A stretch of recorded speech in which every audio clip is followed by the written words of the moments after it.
We think of the universe as a place of chaos, of exploding stars and colliding galaxies, a vast arena of violent, unpredictable forces.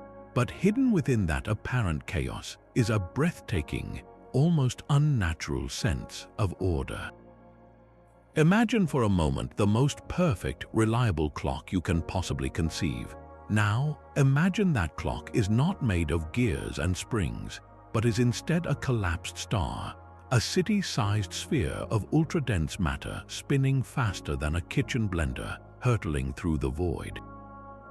These are pulsars, and they are nature's most astonishing timekeepers. Their rhythmic pulses of light, sweeping across the cosmos like a celestial lighthouse, are so regular that they rival the best atomic clocks we have ever built on Earth.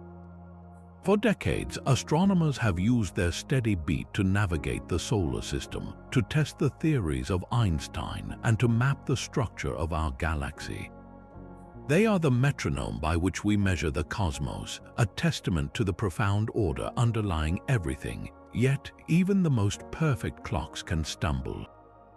Imagine listening to that metronomic ticking, a sound so reliable you could set your watch by it for years, and then without warning you hear it stutter. A single pulse arrives a fraction of a second too soon. Or worse, the rhythm suddenly quickens, the spin of the star inexplicably lurching faster before settling back into a new, different tempo. These are not simple malfunctions, these are pulsar glitches, and they represent one of the most profound mysteries in modern astrophysics. The very objects we rely on as paragons of cosmic predictability are, at times, behaving in utterly bizarre ways that defy our current understanding of physics. These anomalies are whispers from the edge of known science, hints that inside these strange stellar corpses, processes are at work that we have not even begun to imagine. Today, we are going to explore the 40 most baffling of these events, the anomalies in pulsar rotation rates that have left the world's brightest scientists scratching their heads. This is a journey to the frontier of knowledge, where the rules we thought were absolute begin to bend and break. We will look at stars that slow down, speed up, and even seem to wobble in ways that should be impossible. What causes these cosmic stutters? Could it be starquakes rippling across a surface harder than diamond? Or are we seeing the mysterious dynamics of a superfluid vortex deep within the neutron star's core? The answers we are chasing have implications that reach far beyond these distant objects. They challenge our fundamental grasp of matter, energy, and the very fabric of reality. So, prepare to have your perception of the universe's clockwork precision completely rewritten as we dive into the enigma of the glitching stars. To understand the true depth of this mystery, we must begin with the event that first shattered the illusion of perfect cosmic timekeeping. Our story starts with the Vela pulsar, a celestial beacon located about 1,000 light-years away in the constellation of Vela. Discovered in 1968, this pulsar quickly became a poster child for reliability, spinning with such unwavering precision that its pulses were like the steady heartbeat of that region of the galaxy. Astronomers tracked its rhythm for years, confident in its predictability. Then, on a seemingly ordinary day in 1969, the unthinkable happened. Observatories around the world recorded a dramatic event. The Vela pulsar did not just hiccup, it experienced a colossal glitch. In a fraction of a second, its rotation rate suddenly increased. The star began spinning faster, and it was not a subtle change. The frequency of its pulses jumped by a significant amount, a change equivalent to the entire star lurching forward. For an object with the mass of our Sun compressed into a sphere the size of a city, a change in spin of that magnitude requires an immense release of energy. The scientific community was stunned. This was not a minor adjustment in their data. It was a fundamental violation of their expectations for how a neutron star should behave. The universe's most reliable clock had, without any warning, gained time. The leading theory proposed to explain this bizarre behavior is as dramatic as the event itself, a starquake. Picture the structure of a neutron star. Its interior is a bizarre form of matter, a superfluid sea of neutrons, while the exterior is a crust harder than any diamond, a crystalline lattice under unimaginable strain from the star's powerful magnetic field and rapid spin. As the pulsar rotates, it gradually loses energy and slows down over millennia. But the superfluid core, with its frictionless properties, may not slow down at the same rate as the rigid crust. This creates an enormous growing tension between the two layers. Eventually, the crust can no longer contain the stress. It fractures. This is the starquake. It is a cataclysm on an epic scale, a seismic event where the entire surface of the star shifts and cracks, much like tectonic plates on Earth during an earthquake, but with energies that dwarf anything our planet has ever experienced. When this crust suddenly rearranges itself, even by a few centimeters, the star's moment of inertia changes. Moment of inertia is a property that describes how mass is distributed around an axis of rotation. If a figure skater pulls their arms in, their moment of inertia decreases and they spin faster. In a similar way, when the Vela pulsar's crust collapsed inward slightly during its starquake, its moment of inertia decreased, causing the entire star to spin up in a sudden, violent jerk. This theory provides an elegant, if terrifying, explanation for the giant glitch, painting a picture of a dynamic and volatile interior hidden beneath a facade of perfect regularity. While the Vela pulsar's glitch was a monumental, singular event, another famous cosmic clock tells a very different story.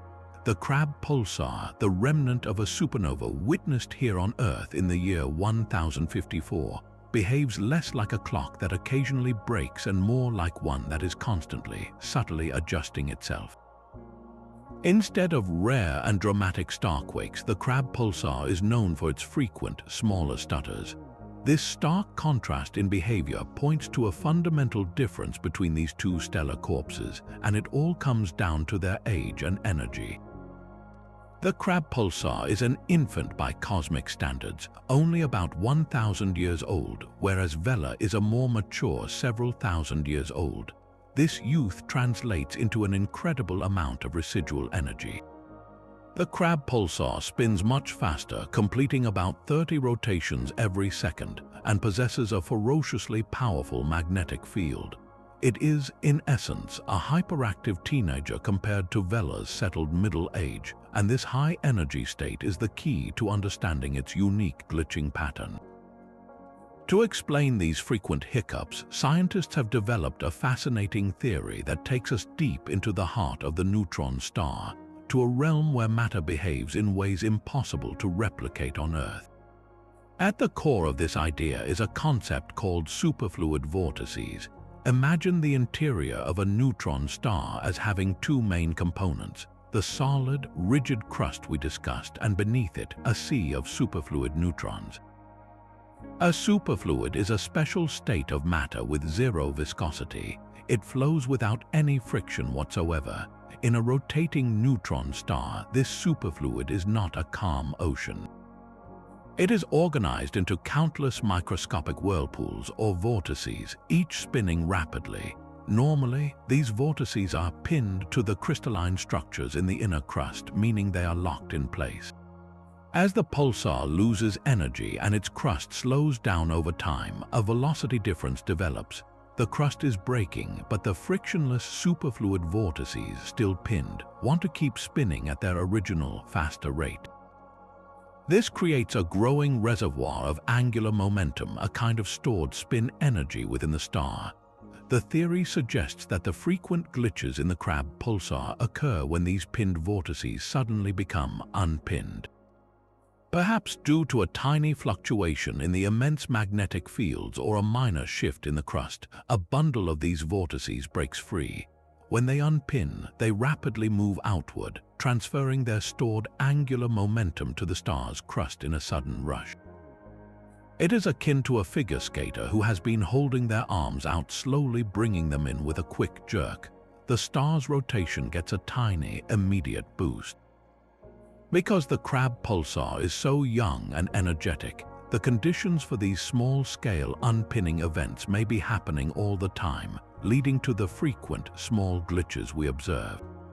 This mechanism offers a compelling alternative to the catastrophic starquake model, suggesting that glitches are not a single type of event but a family of phenomena, each revealing a different aspect of the bizarre physics at work within these incredible objects.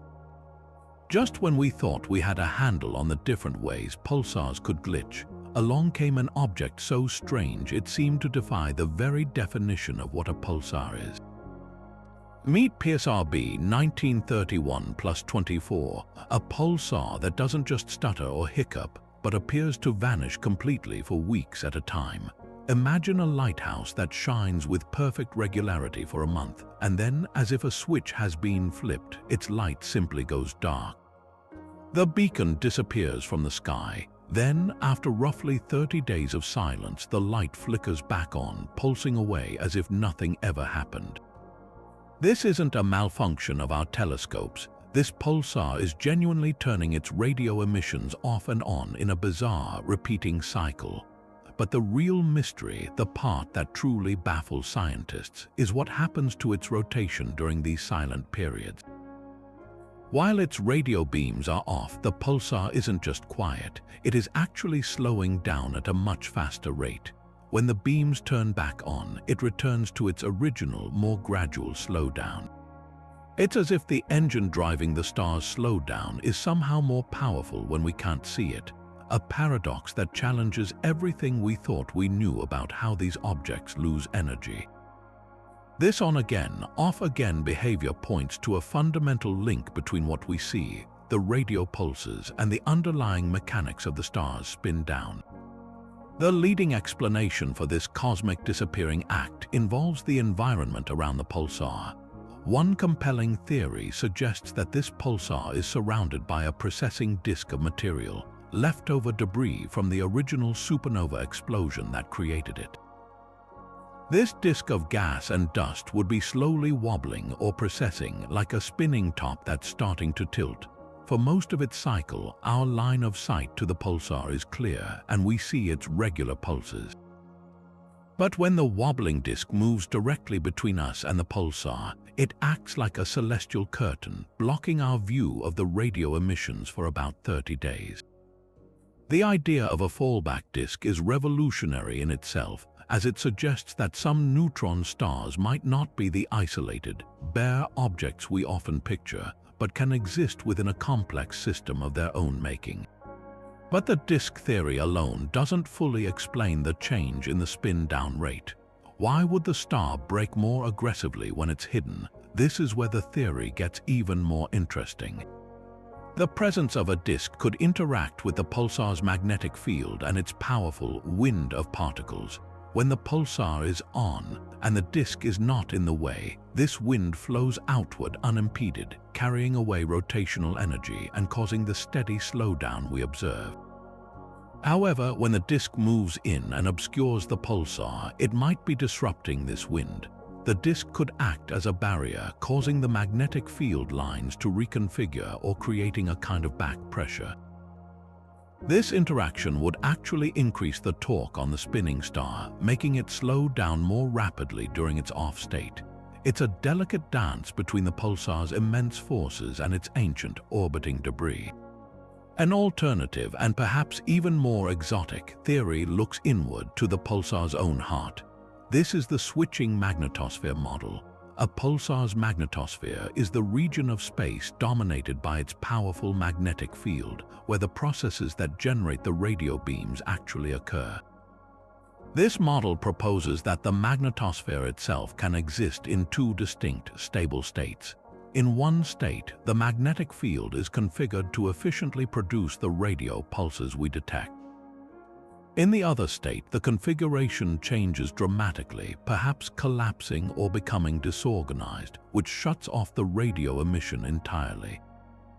Crucially, each of these magnetic states would couple differently to the star's rotation. The radio quiet state might allow for a more efficient transfer of rotational energy outwards, leading to the observed faster slowdown.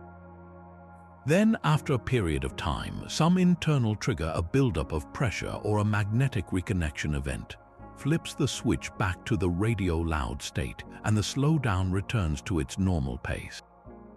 This model paints a picture of a dynamic and unstable object, capable of fundamentally altering its own nature on a regular schedule.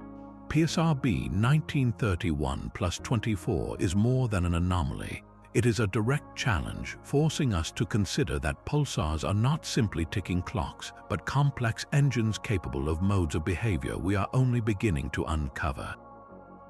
If the Crab and Vela pulsars showed us that the universe's clocks can suddenly speed up, then the next anomaly on our list revealed something even more counterintuitive. Sometimes they can slam on the brakes. In 2012, astronomers studying a special kind of neutron star called a magnetar witnessed an event that turned the established glitch theory on its head. This wasn't a starquake or a vortex unpinning, it was an anti-glitch. The star, known as 1E2259 plus 586, was observed to suddenly slow down. Its rotation rate abruptly decreased in a fraction of a second. For scientists, this was like watching a spinning ice skater, for no apparent reason, suddenly throw their arms out and slow down without any external force. It was the exact opposite of what every glitch model predicted, and it demanded a radical new explanation. A magnetar is a neutron star turned up to 11, possessing a magnetic field so unimaginably powerful that it could strip the information from every credit card on Earth from a distance halfway to the moon. This intense magnetic energy puts the star under incredible stress, making it prone to violent outbursts of X-rays and gamma rays called starquakes, which are even more energetic than those in regular pulsars. When the anti-glitch occurred in 1E2259 plus 586, it was accompanied by just such a massive X-ray flare. The timing was crucial, the sudden slowdown and the energetic flare were linked. This told researchers that the cause wasn't an internal adjustment, but a dramatic external event. The star itself had forcefully kicked its surroundings. So, what could cause a colossal sphere of ultra-dense matter to slow its spin so abruptly? The leading hypothesis is as spectacular as the event itself, a colossal expulsion of material.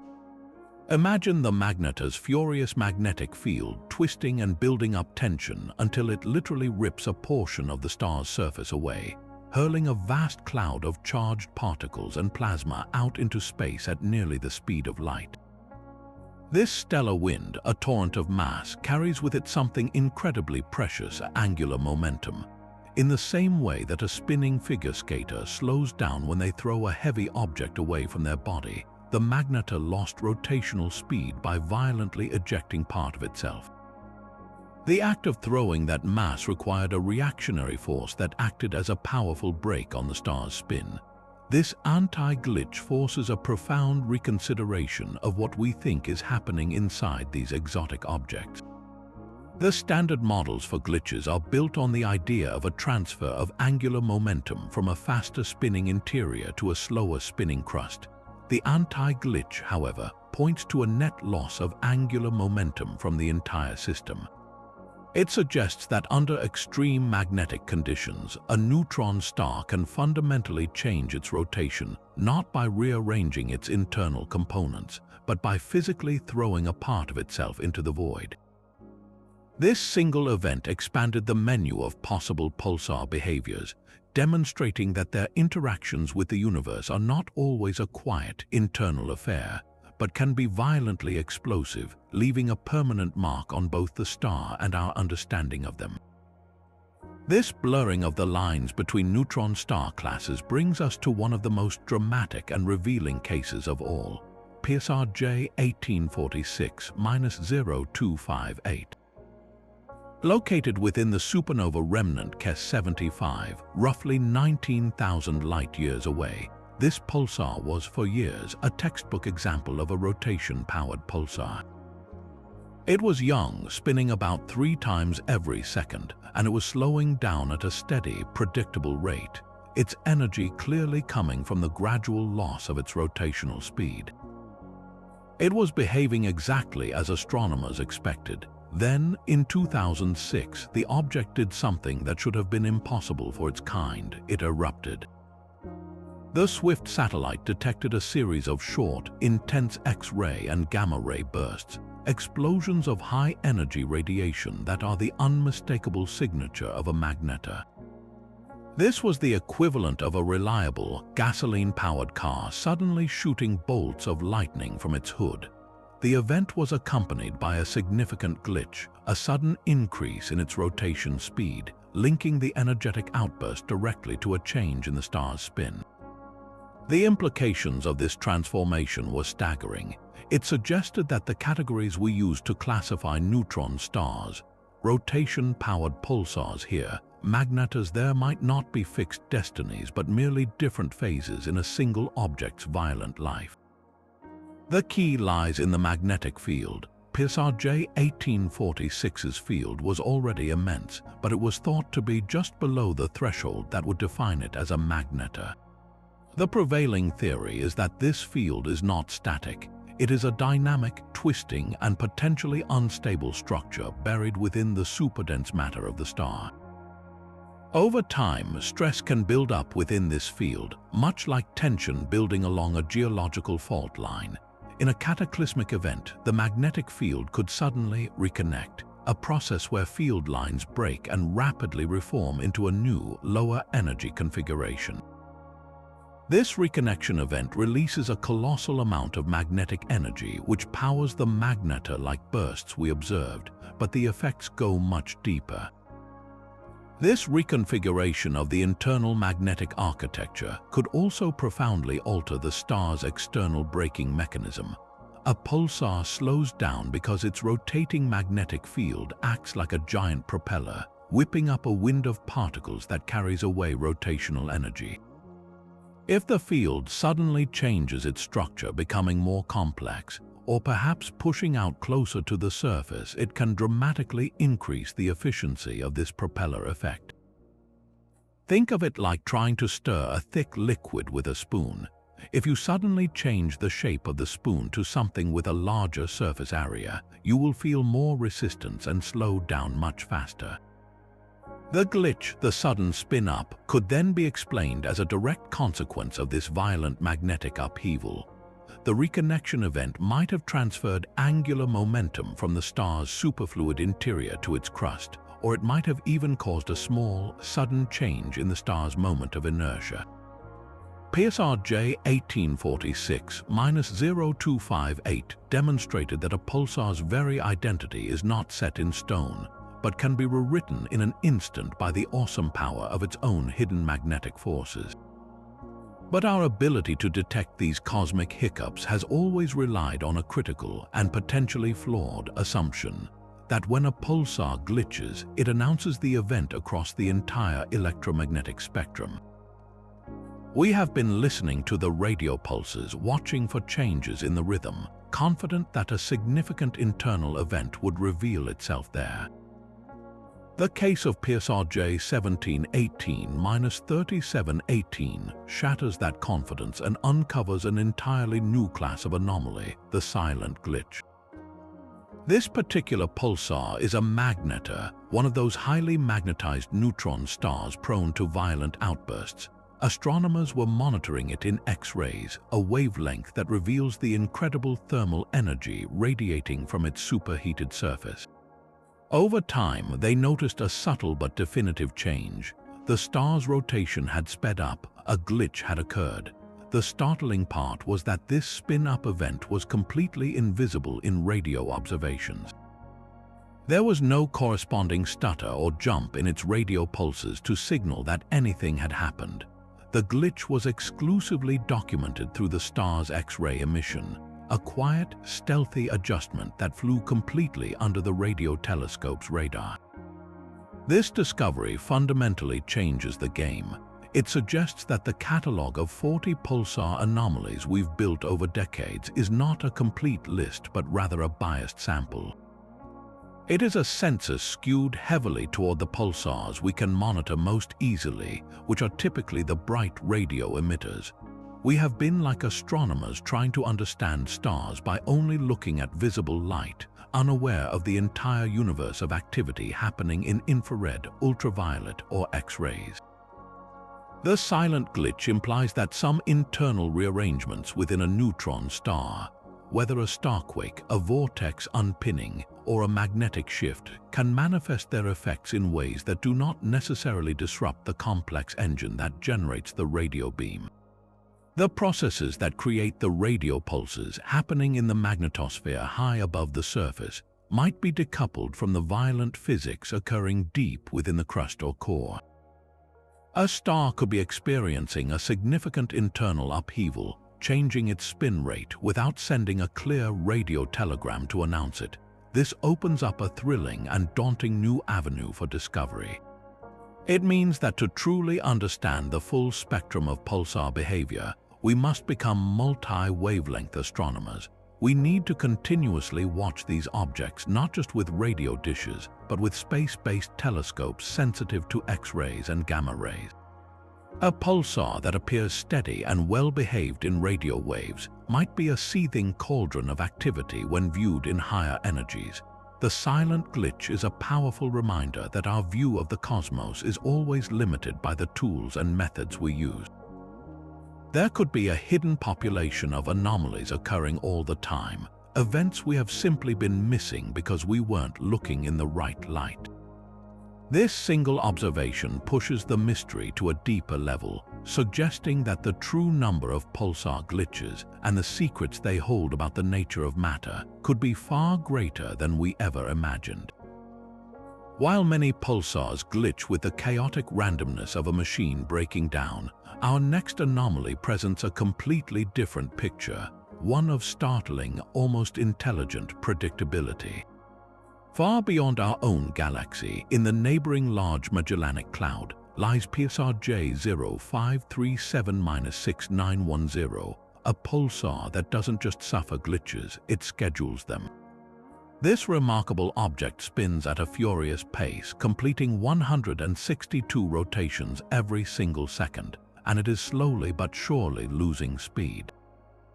What makes it a true cosmic marvel is the clockwork regularity of its failures. Astronomers have observed that this pulsar glitches with an uncanny sense of timing, roughly once every few months. But it's not the interval itself that's so fascinating, it's what leads up to each event. The key lies in a property known as the spin-down rate.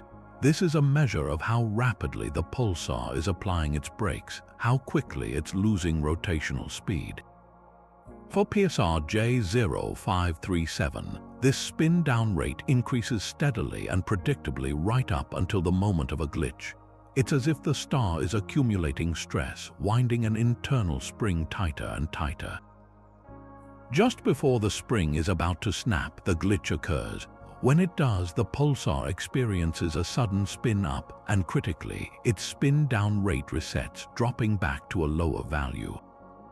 It then begins the process all over again, building stress until the next inevitable release. This behavior has earned it the nickname, the glitch healer, as each glitch seems to reset the system, preventing a catastrophic buildup and maintaining a long-term equilibrium. This predictable pattern provides powerful support for a fascinating theoretical model known as the crustal avalanche. Instead of imagining starquakes as isolated, random events, this model proposes that the pulsar's crust is a single, interconnected system under immense and growing strain. Think of it like building a pile of sand, one grain at a time. Initially, the pile can accommodate new grains, but as it grows steeper, it becomes unstable. The addition of just one more grain can trigger a small avalanche that reshapes the entire slope, releasing the built-up stress and restoring a temporary stability. In the pulsar, the steady slowdown acts like the adding of grains, increasing the strain on the crystalline crust. The crust doesn't fracture at random. Instead, tiny, unobservable microfractures occur constantly, redistributing stress throughout the lattice. Eventually, the strain reaches a critical threshold where the entire system is poised on the brink of failure. At that precise moment, a single final microfracture can trigger a cascading failure, an avalanche of cracks that rapidly propagates across the entire crust. This large-scale event is what we observe as a glitch. Pulsar J0537-6910 is therefore more than just an anomaly. It is a pristine laboratory for understanding the fundamental triggers of these cosmic events. Its behavior suggests that glitches are not necessarily signs of a star falling apart, but could instead be a vital part of how a neutron star regulates itself and manages its incredible internal energies over its lifetime. By studying its predictable rhythm, scientists can test the limits of the avalanche model and gain unprecedented insight into the material properties of neutron star crusts, matter so dense that a single teaspoonful would weigh billions of tons on Earth. This pulsar shows us that what we often call a glitch might actually be a feature of a deeply complex and self-regulating system. Just as some pulsars reveal their secrets through predictable rhythms, others present us with puzzles of such intricate complexity that they seem to defy any straightforward explanation. This brings us to the bizarre case of Pulsar J0631+1036 and its infamous double-dip glitch, an event that forced astrophysicists to reconsider the very blueprint of a neutron star's interior. For decades, the prevailing model for understanding glitches has been a relatively simple two-component picture. We imagine the star as having a solid crust, which we observe slowing down, and a frictionless superfluid interior that can spin independently.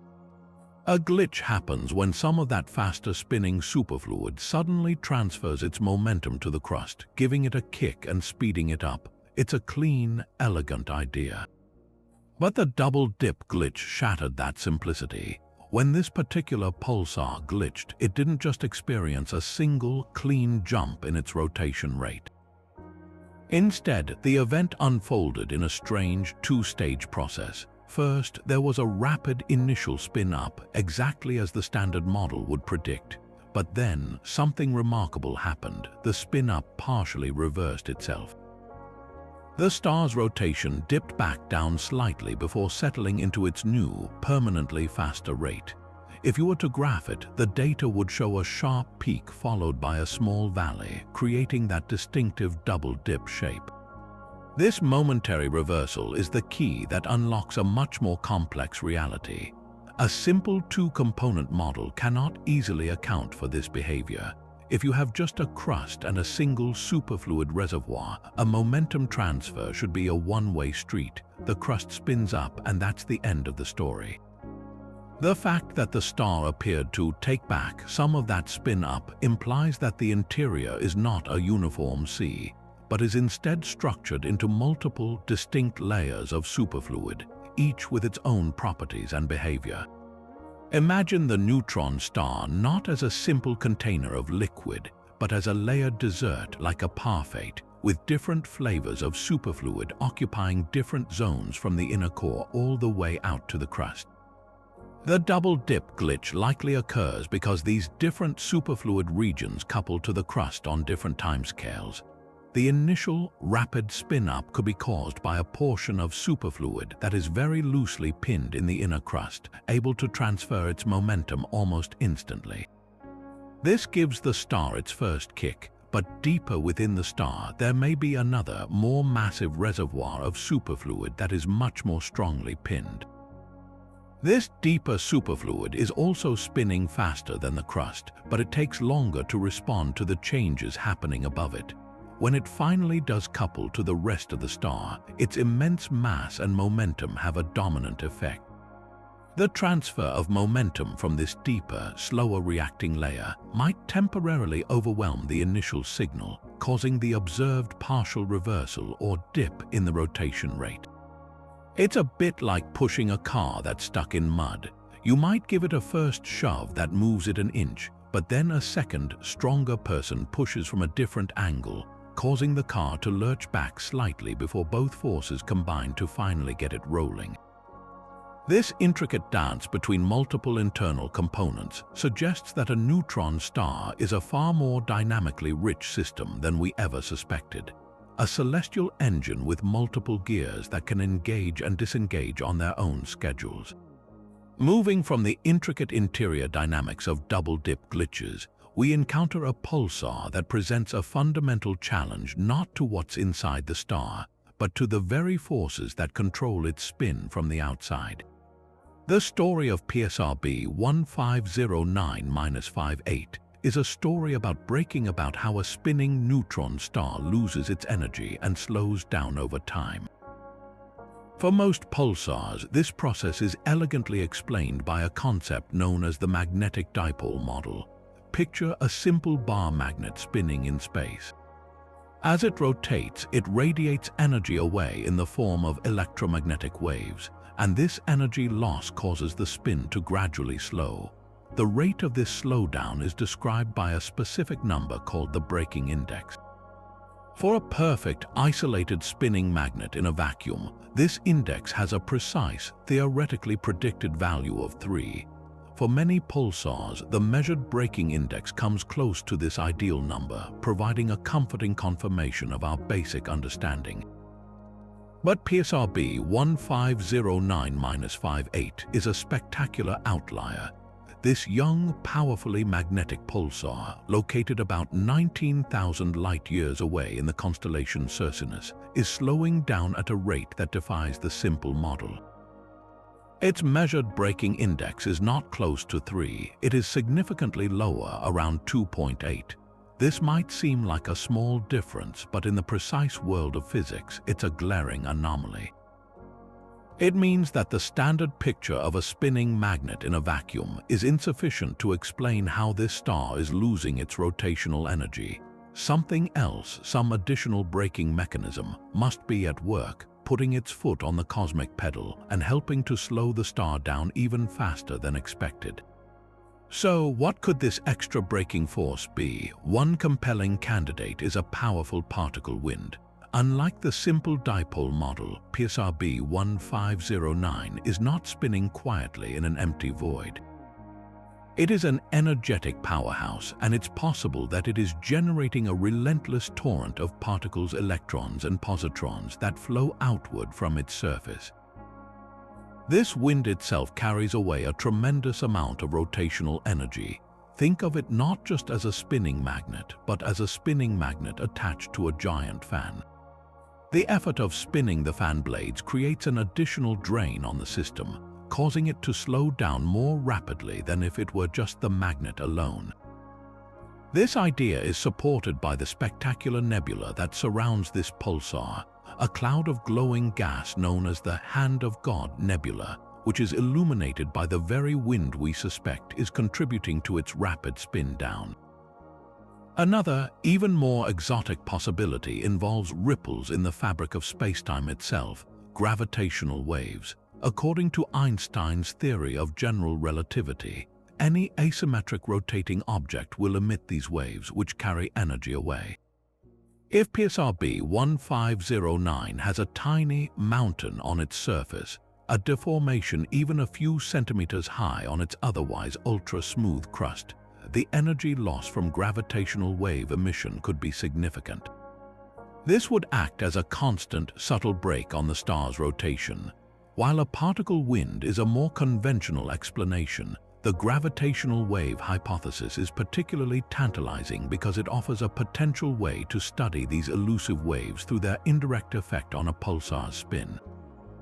The anomalous breaking index of this one object, therefore, opens a window into multiple, competing theories about how the most energetic objects in the universe dissipate their power, reminding us that the cosmos is rarely as simple as our cleanest theoretical models would like it to be.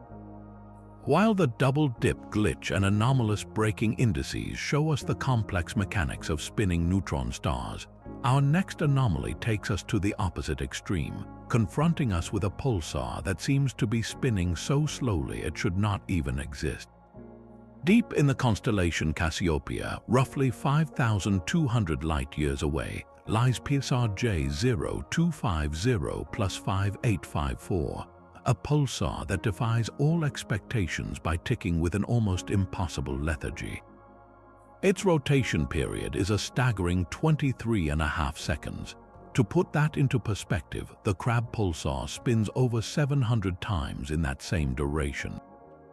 This isn't just slow, it is, by a significant margin, the slowest spinning radio pulsar ever discovered. For decades, astrophysicists operated with a theoretical boundary known as the death line. This is not a physical line in space, but a critical threshold on a graph plotting a pulsar's magnetic field strength against its rotation period. The concept is simple. If a pulsar rotates too slowly, it simply won't have enough rotational energy to power the complex processes in its magnetosphere that generate the intense radio waves we detect. According to this long-held theory, Pulsar J0250 should have crossed that death line eons ago, its beacon forever extinguished, becoming a silent, invisible neutron star. The fact that we can still hear its faint, rhythmic pulse every 23.5 seconds means our understanding of the pulsar emission mechanism is fundamentally incomplete. How can this cosmic retiree still be punching the clock? The answer appears to lie not in its rotation, but in the incredible strength of its magnetic field. Measurements indicate that Pulsar J0250 possesses a magnetic field up to 100 trillion times stronger than Earth's, placing it firmly in the realm of magnetos. This discovery is crucial. It suggests that the radio emission we see may not be primarily fueled by the star's dwindling rotational energy, but by the immense reservoir of power stored in its magnetic field. The star's slow spin means it has very little rotational energy left to give, but its magnetic field is a different story, a colossal battery that can power the lighthouse effect long after the rotational engine has sputtered. This blurs the distinction between regular pulsars and magnetos even further, suggesting that a strong magnetic field might be the key to longevity for these objects, allowing them to remain visible as radio pulsars even as they slow to a crawl. This leads to fascinating theories about alternative particle acceleration mechanisms. In a typical, fast-spinning pulsar, the rotating magnetic field acts like a gigantic electric generator, creating intense voltages that rip particles from the star's surface and accelerate them to near light speeds. These particles then travel along the magnetic field lines, curving as they go and emitting the radio waves we detect. For a pulsar as slow as Pulsar J0250, this standard generator effect would be incredibly weak. However, its ultra-strong magnetic field might be able to create the necessary conditions through different means. One possibility is through magnetic field line reconnection, the same violent process seen in solar flares and magnetar outbursts. Even in a relatively quiet state, the slow twisting and stressing of such a powerful field could release enough energy to accelerate particles directly, creating the radio emission independently of the star's rotation. Another idea involves the star's magnetosphere itself. With such a powerful field, the zone where particle acceleration occurs might be much larger or configured differently, perhaps allowing for a more efficient process that can operate even with minimal rotational input. Pulsar J0250 plus 5854 is therefore more than just a record holder. It is a vital clue, forcing us to rewrite the textbook on the life cycle of pulsars and proving that even in its final, slow-motion stages, a neutron star can still reveal profound secrets about the forces that govern our universe. Having explored the strange cases of disappearing pulsars and silent glitches, we return now to the two iconic stars that started it all, Vela and Crab, but with a crucial shift in perspective. Instead of viewing their glitches as isolated events, we zoom out to see the grand patterns that emerge over decades of observation. What we find is that each pulsar belongs to a distinct glitch family, a statistical signature as unique as a fingerprint, revealing profound truths about their internal architecture.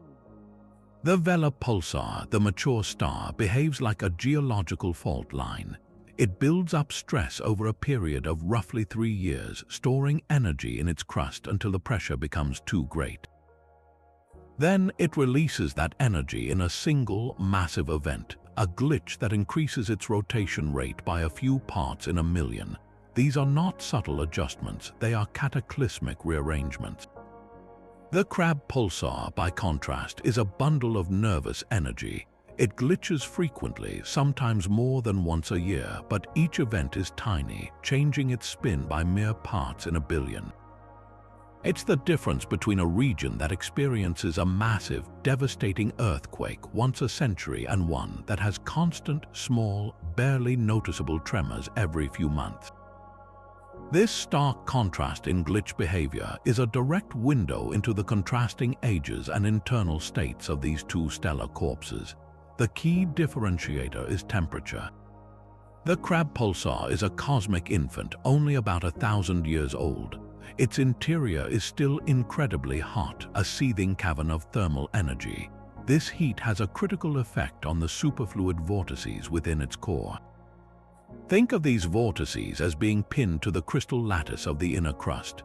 In a hot star like the Crab, the thermal vibrations are intense, constantly jostling the vortex pins. This makes it relatively easy for small bundles of vortices to spontaneously unpin and transfer their momentum to the crust, resulting in the frequent, small glitches we observe. It's a noisy, turbulent environment where small adjustments happen all the time. Vela, however, is thousands of years older. It has had time to cool significantly. Its interior is much colder and calmer. Without the intense thermal jostling, the vortex pins hold firm for much longer. The stress builds and builds without small releases. The entire system becomes rigid, storing immense energy until the crust itself can no longer withstand the strain and fractures in a major starquake, leading to the rare but enormous glitches that define its family. The statistics of these glitch families allow scientists to perform a form of celestial forensics, piecing together the interior structure of a neutron star without ever being able to see it directly.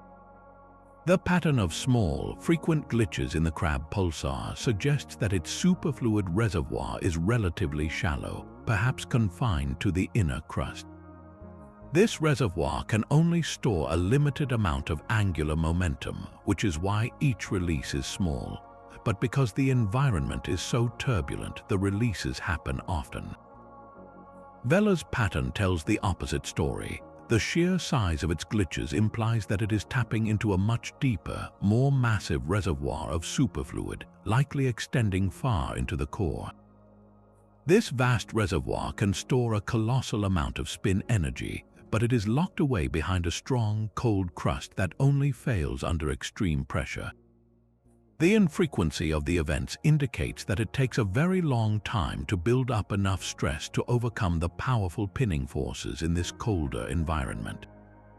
Ultimately, the glitch families of Vela and Crab show us that neutron stars are not monolithic objects but evolve dramatically over their lifetimes.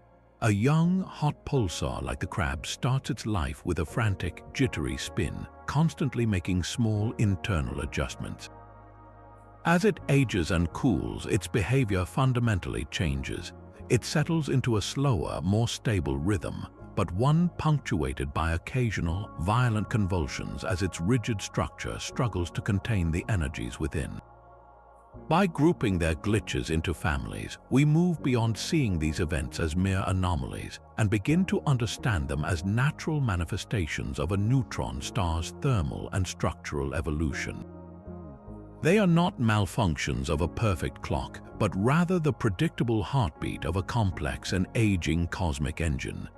If the giant glitches of Vela and the frequent hiccups of the Crab are the main event, then the subtle changes that occur before and after are the critical clues left behind at the scene.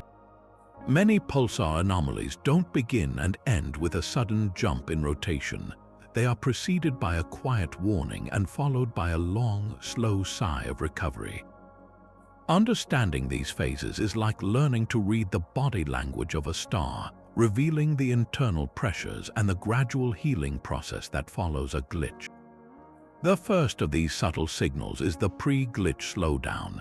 In some cases, careful analysis of the pulsar's timing data reveals that in the weeks or months leading up to a glitch, the star's rotation doesn't just slow down at its normal, steady rate. Instead, it begins to decelerate slightly faster. It's a minute change, almost imperceptible, but it's consistently there in the data for many glitches. This is the star's crust showing the strain. Imagine slowly bending a wooden ruler. At first, it bends smoothly, but just before it snaps, you might feel a tiny creak, a slight increase in resistance. That pre-glitch slowdown is the cosmic equivalent of that creak. It suggests that the forces opposing the crust's motion are intensifying, that the difference in rotation speed between the rigid outer shell and the faster spinning superfluid within is growing more pronounced, building towards a breaking point. This is a vital piece of evidence indicating that glitches are not entirely random, but are the culmination of a predictable buildup of stress. Then comes the glitch itself, the sudden spin-up. But for many pulsars, that's not the end of the story. What happens next is perhaps even more telling: the post-glitch recovery. After the abrupt jump, the pulsar's rotation doesn't simply lock into its new, faster rate. Instead, it begins a gradual relaxation. Over a period that can range from a few days to several years, the spin rate slowly decays, drifting back toward the extrapolated trend line it was following before the glitch ever happened. It rarely returns all the way, often settling at a permanently slightly faster rate, but the journey back is what matters. This recovery phase is a direct probe into the different components of the neutron star's interior and how they interact. The initial, instantaneous glitch is thought to be caused by a portion of the superfluid that is very loosely coupled to the crust, a reservoir that can transfer its momentum in a flash. But the recovery is governed by a different, more sluggish component. This behavior points to the presence of multiple superfluid layers within the star, each with its own viscosity and coupling timescale. The quick glitch comes from a region where the superfluid vortices can unpin easily. The slow recovery, however, is driven by a much more massive reservoir of superfluid deeper within the star, perhaps in the core. This deeper superfluid is also rotating faster than the crust, but it is much more strongly coupled to it. Its vortices are pinned more securely, and it can only transfer its excess angular momentum very slowly through a gradual, viscous process. As this deeper reservoir slowly spins down and comes back into sync with the crust, it exerts a gentle braking effect, causing the observed relaxation. The timescale of this recovery, whether it takes weeks or decades, gives scientists a way to measure the effective viscosity and the pinning strength in these deep interior regions, properties of matter under conditions that can never be recreated in a laboratory. The post-glitch recovery is therefore not an anomaly in itself, but a beautifully clear signal of the complex, multi-layered dynamics at play, a slow-motion replay of the energy transfer that began with a sudden jolt. Beyond the dramatic starquakes and sudden spin-ups lies a more subtle, yet equally important layer of pulsar behavior, a constant low-level jitter known as timing noise. If a major glitch is an earthquake, then timing noise is the faint, ever-present hum of seismic activity deep underground. It consists of countless tiny, unpredictable fluctuations in the pulsar's rotation rate, a stochastic dance that makes its tick slightly irregular when examined with extreme precision. These are not the clean, discrete jumps we associate with glitches, but a persistent background fuzziness in the timing data. For astronomers trying to use pulsars as the universe's most precise clocks, this noise is a source of frustration, a fundamental limit on their accuracy. But for physicists trying to understand the interior of a neutron star, this noise is a treasure trove of information. It suggests that the processes which lead to large glitches are not rare events, but are happening continuously on a microscopic scale. The star is never truly at rest. It is a seething, dynamic system where angular momentum is constantly being transferred in small, random packets between the superfluid interior and the solid crust. The challenge for researchers is distinguishing this general timing noise from a specific class of smaller events known as microglitches. While a standard glitch might change the star's spin rate by 1 part in a billion or more, a microglitch is an order of magnitude smaller, a barely perceptible blip in the data. The fundamental question is whether microglitches are simply the smallest members of the same glitch family caused by the same physical mechanisms of vortex, unpinning, or tiny crustal fractures, just on a smaller scale, or if they represent an entirely different physical process. The difficulty in telling them apart comes from the data itself. Observing a pulsar is like listening to a distant radio station through static. The signal is not perfectly clean. The inherent timing noise creates a fuzzy baseline, and a true microglitch is an event that rises just slightly above this noisy background. Confirming its existence requires exquisite data and sophisticated statistical analysis to prove that a small deviation is a genuine astrophysical event and not just a random fluctuation in the noise. This investigation into the smallest scales of pulsar behavior is forcing a major shift in how we model their interiors. The traditional two-component model, a solid crust and a uniform superfluid core, is too simple to explain the complex stochastic behavior of timing noise. Instead, scientists are developing models based on superfluid turbulence. Picture the neutron star's interior not as a calm, organized sea, but as a chaotic ocean filled with whirlpools of all sizes, from massive vortices down to tiny eddies. In this turbulent picture, the superfluid is a complex network of vortex lines that are constantly interacting, tangling, and reconnecting. The transfer of angular momentum from the superfluid to the crust is not a smooth process. It is lumpy and erratic. A large glitch might be the catastrophic unpinning of a massive vortex bundle, while timing noise and microglitches could be the result of countless smaller vortex interactions. A tiny bundle unpinning here, a vortex reconnection there. Each of these small events gives the crust a minuscule nudge, contributing to the observed jitter in the rotation rate. Studying this stochastic behavior is like using a stethoscope to listen to the heartbeat of a neutron star. The pattern of the noise, its strength, and how it changes over time contains vital clues about the physical conditions inside. A pulsar with very low timing noise might have a calmer, more ordered superfluid, where vortices are strongly pinned and interactions are rare. A pulsar with high levels of timing noise, filled with microglitches, likely has a more turbulent interior where the superfluid is constantly in a state of agitation, perhaps due to stronger internal magnetic fields or higher temperatures that keep the vortex pins unstable. By analyzing the statistics of these tiny anomalies, scientists can begin to answer profound questions about the nature of superfluidity under extreme density. They can probe the viscosity of this exotic matter, the strength of the pinning forces, and the spectrum of vortex sizes. The faint, chaotic whisper of timing noise, once considered an annoying imperfection, is now recognized as the direct sound of a superfluid universe in constant, turbulent motion. So far, we've explored the inner turmoil of isolated neutron stars, but our journey takes an even more complex turn when we place these cosmic clocks into a dance with a companion. Anomalies 17 and 18 transport us into the realm of binary pulsar systems, where the intimate gravitational embrace of two stars creates a spectacular array of rotational mysteries that simply cannot occur in solitude.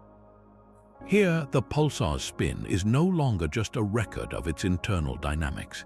It becomes a sensitive probe of its entire environment, influenced by tides, gas, and the subtle pull of unseen worlds. Consider the delicate interplay of tidal forces. Just as the moon's gravity gently tugs on Earth's oceans, creating the tides, a companion star exerts a gravitational pull on its neutron star partner. This tidal interaction is far more than a gentle nudge. It can actually transfer angular momentum between the two bodies, subtly affecting the pulsar's rotation rate.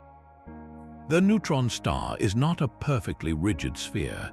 Its crust can deform minutely under the companion's gravitational influence. As the two stars orbit each other, this tidal bulge doesn't always point directly at the companion. Depending on the viscosity and structure of the neutron star's interior, the bulge may lag behind or lead the companion's position.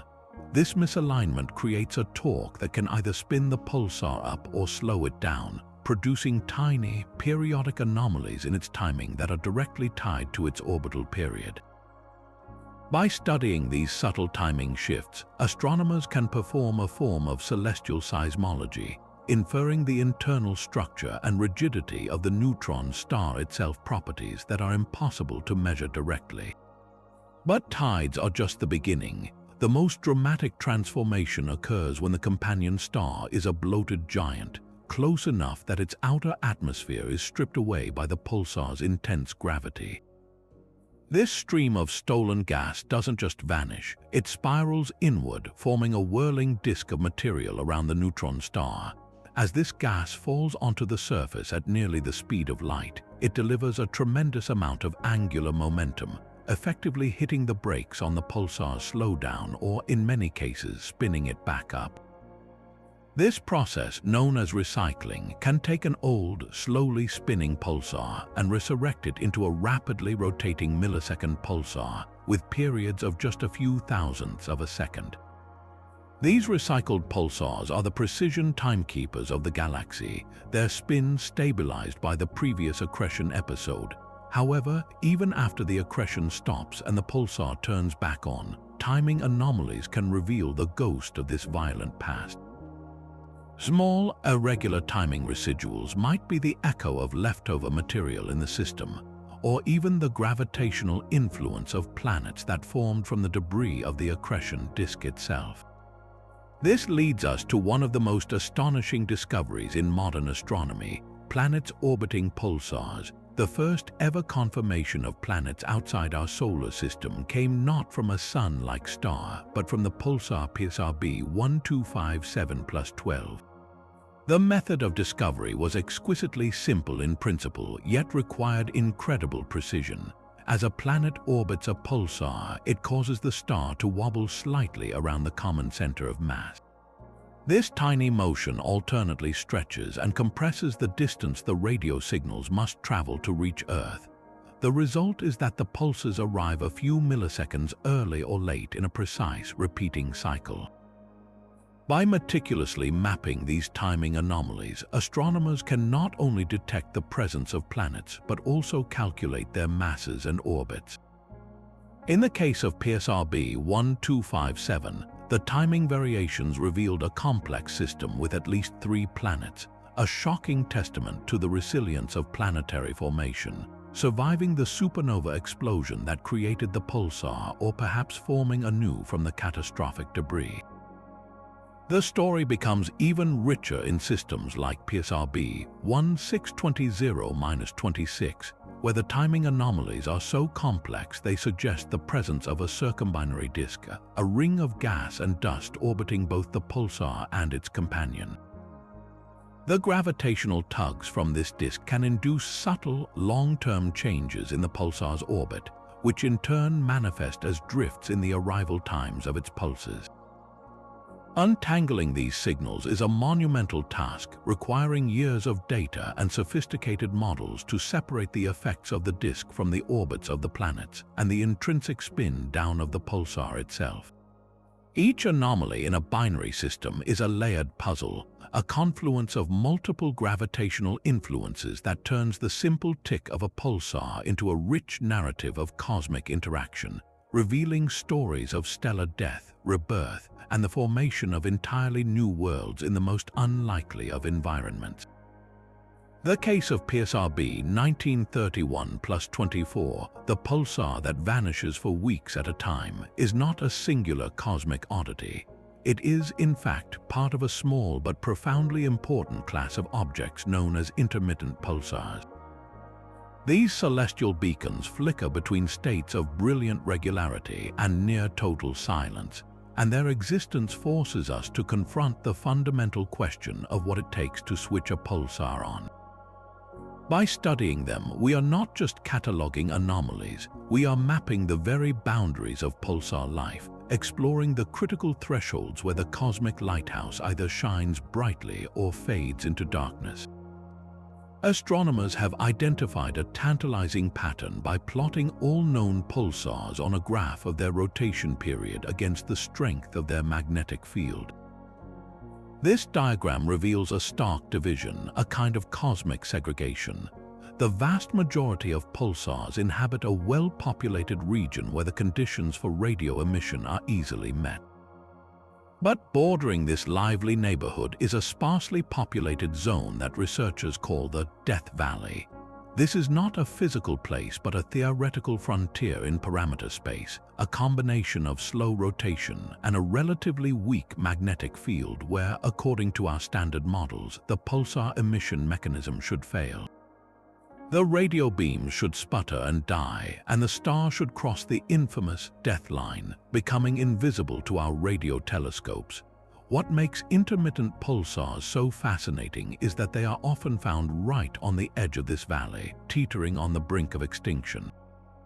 They exist in a precarious balance, their internal engines so finely tuned that even a small change can push them from a radio-loud state into a radio-quiet one and back again. The key to understanding this on-off switch lies in the complex physics of the magnetosphere, the region of space around the pulsar dominated by its powerful magnetic field. This is where the magic happens, where rotational energy is transformed into the coherent radio waves we detect.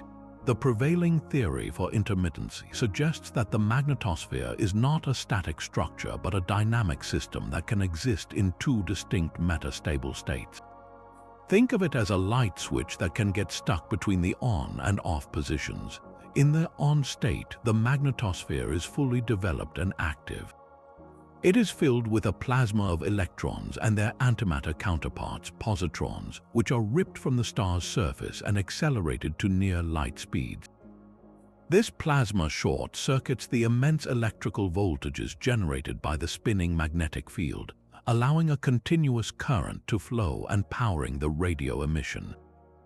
The pulsar shines brightly. However, if the conditions are just marginally sufficient, if the pulsar is rotating a little too slowly or its magnetic field is a little too weak, this active state can become unstable. A small perturbation, perhaps a change in the rate at which particles are pulled from the surface, can cause the magnetosphere to catastrophically collapse. In this off state, the plasma density drops dramatically, the electrical circuit is broken, and the radio emission simply ceases. The pulsar is still spinning, its magnetic field is still immense by any earthly standard, but it can no longer generate the radio lighthouse beam we are searching for. It has, for all intents and purposes, turned itself off. What triggers the switch back to the on state remains a topic of active research. It may be that even in the off state, some slow process, like the buildup of electrical stress, eventually reaches a critical point that reignites the magnetosphere, flooding it with plasma once more and turning the radio beams back on. This magnetospheric switching model provides a powerful unifying framework for intermittent pulsars, but it also opens up a deeper mystery about the long-term evolution of these objects. If a pulsar can spend half its time in a radio-quiet state, how many more silent neutron stars are lurking in the galaxy, invisible to our surveys? The intermittent pulsars we have found are likely just the tip of the iceberg, the ones whose on periods we have been fortunate enough to catch. There could be a vast population of neutron stars with similar properties that are currently in their extended off state, or perhaps even ones that have switched off permanently, crossing the Death Valley never to return. This realization transforms the death line from a sharp boundary into a fuzzy, dynamic transition zone. A pulsar may not simply die and disappear. It may flicker for millennia, its periods of activity growing shorter and its quiet periods growing longer before finally fading into a lasting silence. By studying the intermittent pulsars on the edge, we are witnessing the final, sputtering stages of a pulsar's life, gaining unprecedented insight into the delicate balance of forces that allows these cosmic clocks to tick at all. While the intermittent pulsar turns off for weeks due to a fundamental state change, there is an even more fleeting and mysterious phenomenon that occurs on a much faster timescale: nulling. Imagine listening to a pulsar with a perfectly steady rhythm, a tick-tock as reliable as a metronome, and then, without any warning, the sound simply disappears. The beat drops out completely, not for a month, but for a handful of rotations, a silence that may last only a few seconds. Then, just as abruptly, the pulses snap back on, resuming their previous rhythm as if nothing ever happened. This is the essence of nulling. Unlike a glitch, the star's rotation rate remains completely unchanged during these events. The cosmic clock continues ticking perfectly in the background. The problem is not with the engine itself, but with the lighthouse's lamp. The radio emission has been temporarily switched off, pointing directly to a disturbance not in the star's interior, but in the highly complex region just above its surface, the magnetosphere. The key to understanding nulling lies in the specific process that creates the pulsar's beam. It all happens at the magnetic poles. A pulsar's immense magnetic field acts like a giant particle accelerator, ripping electrons from the star's solid crust. These electrons are accelerated to nearly the speed of light along the curving magnetic field lines. As they whip around these curves, they emit energy, and under the right conditions, this energy is so intense that it spontaneously creates pairs of particles, an electron and its antimatter counterpart, a positron. This is a pair production cascade, and it's this shower of charged particles, this plasma, that is absolutely essential. It fills the magnetosphere and provides the medium that actually generates the coherent radio waves we detect.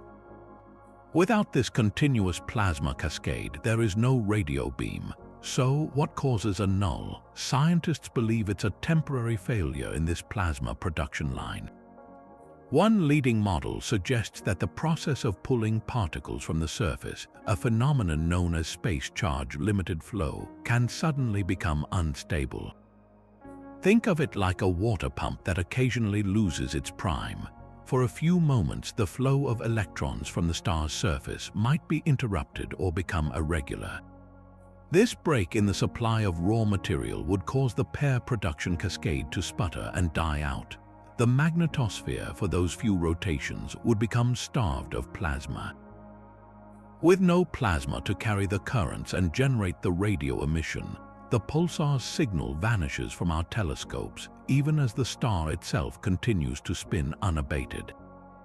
The null ends when the flow of particles from the surface spontaneously restarts, reigniting the cascade and flooding the magnetosphere with plasma once more. Another fascinating possibility involves the geometry of the magnetic field itself. The radio beam we see is incredibly narrow, and it sweeps across our line of sight like a lighthouse beam. It's possible that during a null, the plasma cascade is still happening, but the configuration of the field lines at the magnetic poles has shifted slightly. This could cause the radio beam to be generated in a slightly different direction, or for its shape to change just enough that it misses the Earth entirely for a few rotations. We wouldn't see this as a gradual dimming. It would be an instantaneous on-off switch from our perspective. This model is harder to prove, but it highlights the delicate balance required for us to detect these signals across interstellar space. A tiny change, undetectable to us, could make a pulsar appear to null from our specific vantage point. What makes nulling particularly valuable to researchers is that it acts as a real-time laboratory experiment. Because the star's rotation is unaffected, scientists can study the magnetospheric switch in isolation. By analyzing the last pulse before a null and the first pulse when the emission returns, they can gather crucial clues about the recovery process. Does the pulsar come back at full strength immediately, or does it stutter back to life? The answers to these questions help constrain the physical models, telling us how quickly the plasma can refill the magnetosphere and what the exact trigger might be for the failure and recovery of the emission process. While less dramatic than a star-shattering glitch, the humble null is a pure window into the intricate and often unstable physics of the pulsar's lighthouse mechanism, a subtle flicker that reveals the fragility of the cosmic beacon. Even the most erratic behaviors we've explored so far, glitches, nulling, and intermittency, still operate within a recognizable framework of what a pulsar is supposed to be. But our next anomaly presents a challenge so fundamental it strikes at the very identity of these objects. We are now entering the strange world of mode changing, where a pulsar doesn't just change its speed or turn off, but fundamentally alters its personality. Imagine a radio station that, without warning, changes its entire broadcast format. The station identifier, the familiar jingle, the rhythm of the music, it all transforms into something completely different, yet the underlying source, the transmitter, remains the same. This is precisely what mode-changing pulsars do. They maintain their precise rotation rate, the steady heartbeat of the underlying neutron star, but the character of their radio pulses undergoes a dramatic and abrupt shift. The pulse profile is the unique fingerprint of a pulsar. It's the detailed shape of the radio signal we receive during each rotation, a pattern created by the complex geometry of the magnetic field and the regions where the radio waves are generated. For most pulsars, this profile is incredibly stable for decades, but for a mode changer, it can switch between two or more distinct profiles in an instant. One moment, the pulse might be a single, sharp peak. The next, it could split into a double peak or a broad, complex structure. The intensity of the emission can also change dramatically, and crucially, the timing of the pulses relative to the star's rotation can shift minutely. It's as if the entire lighthouse apparatus, the lenses, the lamps, the reflectors, is being physically rearranged while the clockwork mechanism driving the rotation continues to tick away undisturbed in the background. The leading explanation for this bizarre phenomenon points to a global rearrangement of the pulsar's magnetosphere. This is not a minor flicker or a local failure, but a large-scale reconfiguration of the entire system above the magnetic poles. The key idea is that the plasma-filled magnetosphere can exist in different stable configurations, or modes, each with its own distinct pattern of particle acceleration and radio emission. Think of it like a complex piece of machinery that has multiple stable operating settings. A small trigger, perhaps a subtle change in the flow of particles from the star's surface, or a sudden magnetic reconnection event can flip the system from one mode to another. This flip doesn't affect the star's rotation, which is governed by the immense inertia of its superdense bulk, but it completely changes the appearance of the radio beacon we observe. This rearrangement likely involves a shift in the location of the so-called emission regions. These are the specific zones high above the magnetic poles where the conditions are just right for the efficient production of radio waves. In one mode, the primary emission might originate from a region directly along the magnetic axis. In another mode, the activity could shift to a cone-shaped region surrounding the axis. This geometric shift would naturally explain the change in the pulse profile, as our line of sight cuts through a different part of the emission structure. Furthermore, the switch could also alter the height of these regions above the neutron star's surface. Since radio waves emitted from a higher altitude take a slightly different path through the curved spacetime around the star, an effect predicted by Einstein's general relativity called retardation, this can cause the tiny but measurable changes in the arrival time of the pulses that accompany the mode switch. The mode-changing phenomenon blurs the lines we've tried to draw between different types of anomalies. It shares characteristics with nulling and intermittency, as all three involve the magnetosphere, but it is distinct in that the pulsar never truly turns off, it just changes its voice. Studying these objects is like having a control panel for a pulsar's emission engine, allowing us to see how different magnetospheric settings produce different observable outputs, all while the fundamental power source remains constant. Each mode change is a natural experiment, offering a priceless glimpse into the otherwise invisible architecture of the magnetic field and the delicate plasma physics that brings these cosmic lighthouses to life. Just when we think we understand the recovery phase of a glitch, where the star's rotation gradually settles after a sudden jump, nature presents an even more baffling twist. In a handful of cases, astronomers have observed a phenomenon that turns the standard recovery model on its head. Instead of relaxing back toward the spin rate it was predicted to have before the glitch, the pulsar overshoots that target entirely. It ends up spinning permanently faster than it ever would have if the glitch had never occurred. This is the over-recovery, and it suggests that the glitch event doesn't just temporarily disturb the star's equilibrium, it may permanently alter its internal architecture. To grasp why this is so strange, let's revisit the standard picture of post-glitch relaxation. Imagine a glitch as a sudden injection of spin energy into the star's crust. Following that event, we typically see a slow decay as a deeper, more sluggish superfluid component gradually couples to the crust and applies a gentle brake, pulling the rotation rate back down. The expectation is that this process will bring the star's spin back in line with its long-term, pre-glitch slowdown trend. It might not return all the way, often leaving a permanent residue from the glitch, but it should approach that original trajectory. An over-recovery shatters this expectation. It's as if you pushed a child on a swing to give them a boost, and after the swing slowed down, it didn't just return to its previous rhythm, but ended up swinging consistently higher than before. Something fundamental about the system has been changed by the push itself. This bizarre behavior forces a major revision of our simple two-component models. If a pulsar's interior were just a crust and a single, uniform superfluid reservoir, an over-recovery would be virtually impossible to explain. The momentum transfer should be a straightforward affair.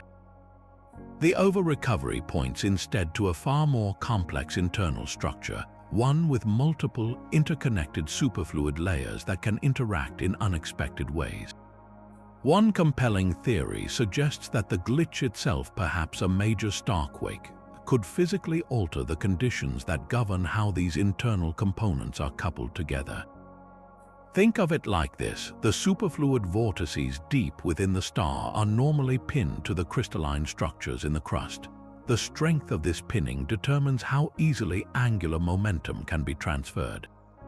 A violent glitch event, like a large-scale crustal fracture, could dramatically change the landscape of the inner crust. It might break a significant number of these pinning sites, effectively reducing the friction between the superfluid and the crust. With weaker pinning forces after the glitch, the superfluid would be able to transfer its excess angular momentum to the crust more easily and efficiently than it could before. This would mean that in the post-glitch era, the steady breaking of the crust is now being partially offset by a more continuous, gentle feed of momentum from the superfluid. The net result would be a star that spins down at a slightly slower rate than it did previously, causing it to permanently maintain a faster rotation compared to its old trajectory.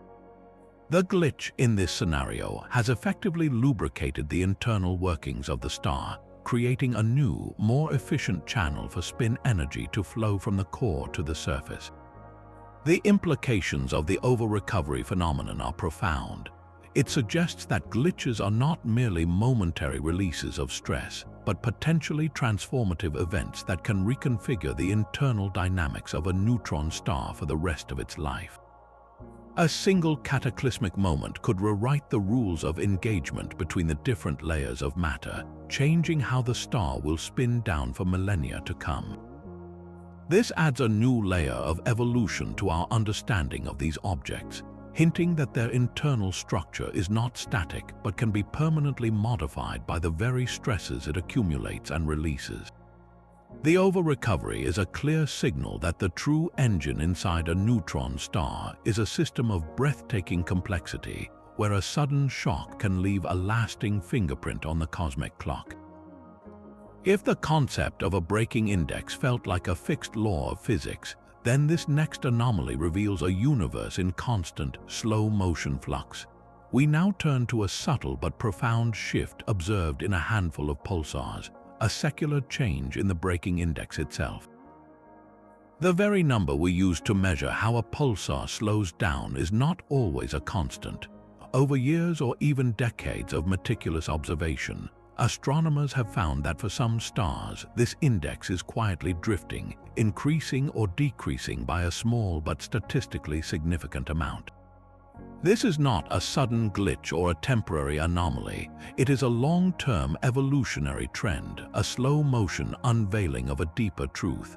The assumption of a perfect, unchanging magnetic dipole spinning in a vacuum is a beautiful simplification, but the reality, as these pulsars demonstrate, is far more dynamic. A changing breaking index is a direct signal that the fundamental properties governing the pulsar's spin down are themselves evolving over time. The most straightforward interpretation of this drift points to the lifeblood of the pulsar itself, its magnetic field. The standard model assumes this field is frozen into the superdense, superconducting matter of the star, remaining constant over millennia. But what if it isn't? A slow, real-time decay of the magnetic field strength could perfectly explain a change in the breaking index. As the field weakens, the efficiency of the dipole radiation brake decreases. The star would still be slowing down, but at a gradually diminishing rate. This change in the rate of slowdown would manifest as a measurable drift in the breaking index. Evidence for field decay has been sought for decades, and these secular changes provide some of the most compelling hints that it may actually be occurring, albeit on timescales that make it difficult to observe directly. It suggests that the awesome power of a neutron star's magnetic field is not necessarily eternal, but may slowly dissipate over its long life. However, a decaying field is not the only possible culprit. An equally fascinating possibility involves not a change in the field's strength, but a change in its orientation, a slow wobble in the star's very axis. This phenomenon is known as free precession. Imagine a spinning top that begins to slowly wobble, its rotation axis tracing a small circle in space. Now scale that up to a city-sized star. If a neutron star is even slightly asymmetric, not a perfect sphere, it can precess in this way with a period that could be years or decades. As it precesses, our viewing geometry changes. We see the angle between the magnetic axis and the rotation axis, the all-important inclination angle, slowly shifting. This angle is critical because it directly affects the breaking torque. A dipole radiator loses energy most efficiently when its magnetic axis is perpendicular to its rotation axis. If the inclination angle is changing due to precession, then the effective breaking torque we measure from Earth is also changing, leading to a slow drift in the calculated breaking index, even if the star's intrinsic magnetic field remains perfectly constant. Distinguishing between these two scenarios, a genuinely decaying field versus a simple change in perspective from precession, is one of the great challenges in modern pulsar astronomy. It requires incredibly long baseline timing data, sometimes spanning 30 or 40 years, to clearly separate the subtle signal of a drifting index from the background noise. For precession to be the cause, the star must have some form of non-axisymmetric structure, a mountain or a deformation that breaks its perfect spherical symmetry. The search for such deformations is itself a hunt for another exotic phenomenon, a continuous gravitational wave emission. A precessing, asymmetric neutron star would be a prime source for the faint ripples in spacetime predicted by Einstein, making the study of these breaking index changes a potential pathway to a new form of astronomy. The implications of a secularly changing breaking index reach far beyond refining a single number in a textbook. They force us to see neutron stars not as static sculptures frozen in time at the moment of their birth, but as dynamic systems that continue to evolve internally long after their supernova fireworks have faded. Whether through the slow diffusion of magnetic fields in their hyper-dense interiors or the gradual wobble set in motion by their imperfect shapes, these stars are telling us that their story is still being written. Each tiny, decade-long drift in their timing data is a paragraph in that ongoing narrative, a reminder that even the most stable clocks in the universe are subject to the slow, inexorable passage of time and the subtle changes that come with it. Just when we thought we had mapped the glitch landscape onto the age and temperature of a star, a discovery from the darkest corners of a binary system threw another wrench into the works. This anomaly takes us to a special class of millisecond pulsars known as black widows. These are ancient neutron stars that have been spun up to incredible speeds by cannibalizing their stellar companion, and they are not supposed to glitch. The discovery of a glitch in one such object was not just a surprise, it was a direct challenge to our understanding of how the interior of a neutron star evolves over billions of years. To appreciate the shock, you have to understand the life of a millisecond pulsar. Unlike the young, hot, and temperamental crab pulsar, a millisecond pulsar is a cosmic retiree. It began its life as a normal, slowly spinning neutron star, but it had a companion. Over hundreds of millions of years, it gravitationally pulled material from this neighbor. As that gas spiraled down onto its surface, it transferred angular momentum, spinning the pulsar up until it was rotating hundreds of times per second. This process, called recycling, also has a calming effect. The influx of mass heats the star, and then, after the accretion stops, it has billions of years to cool down.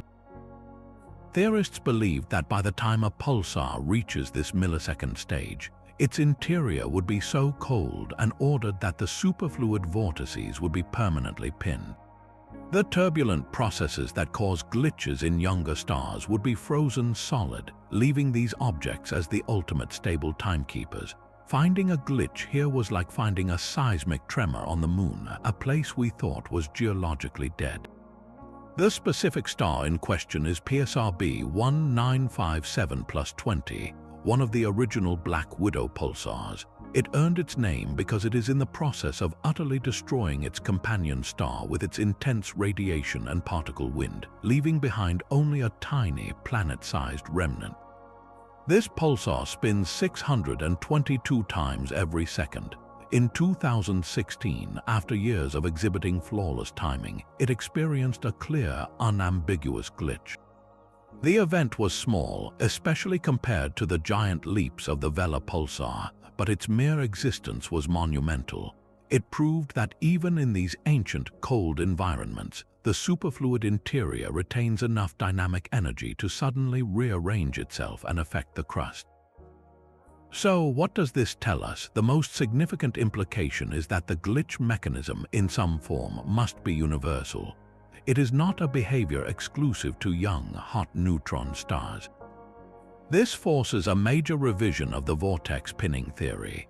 The glitch in the Black Widow pulsar suggests that even in an ultra-cold neutron star, the pinning of superfluid vortices to the atomic nuclei in the inner crust must still be imperfect. There must be some residual stress that can build up over centuries or millennia until the pinning forces are suddenly overcome.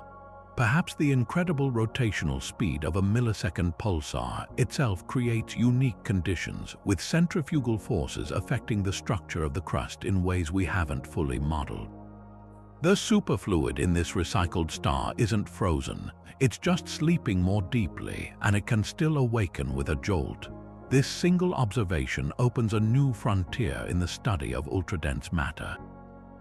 By studying glitches in millisecond pulsars, we are probing the properties of superfluid neutrons under conditions of extreme cold that we can never hope to replicate in a laboratory. The strength of the vortex pinning, the rigidity of the crust, and the nature of the superfluid itself, all of these fundamental properties are being tested. The Black Widow's glitch is a crucial data point that tells us our models of the neutron star interior are still incomplete. It shows that the engine of a pulsar, even after being recycled and cooled for eons, remains a complex and occasionally unpredictable machine, capable of surprising us from the grave of its own stellar history. Pushing the boundaries of rotational speed brings us to a true cosmic champion, a pulsar that spins with such ferocious velocity it defies easy comprehension. This is Pulsar J1748-2446 AD, the fastest spinning neutron star ever discovered, located roughly 18,000 light-years away in the globular cluster Terzan 5. Its rotation rate is an almost unbelievable 716 times per second. To put that staggering figure into perspective, this city-sized ball of ultra-dense matter, more massive than our Sun, completes a full rotation in just 1.4 milliseconds. Its surface is moving at a significant fraction of the speed of light. At this extreme velocity, the very forces that govern its spin down and stability enter a realm of physics where our standard models begin to strain, creating a unique set of timing anomalies that are directly linked to its breakneck pace. The primary challenge in studying this pulsar is the sheer speed of its signal. Timing a pulsar involves measuring the arrival time of each individual pulse with exquisite precision.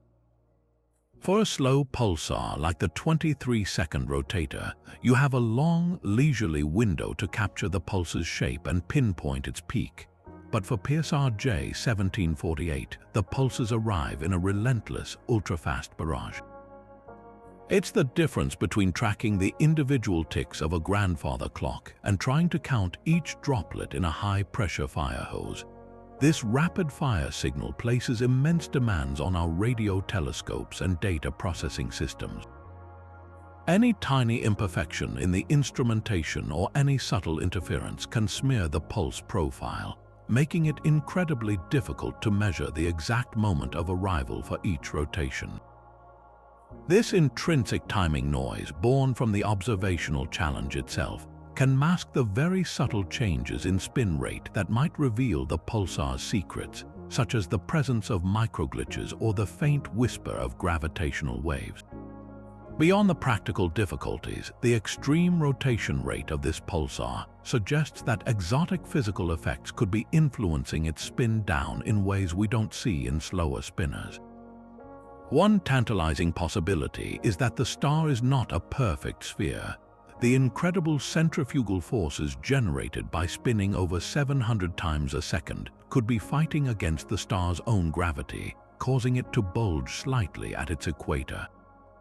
Even a minuscule deformation, a mountain just a few centimeters high on the neutron star's surface, would break its perfect symmetry.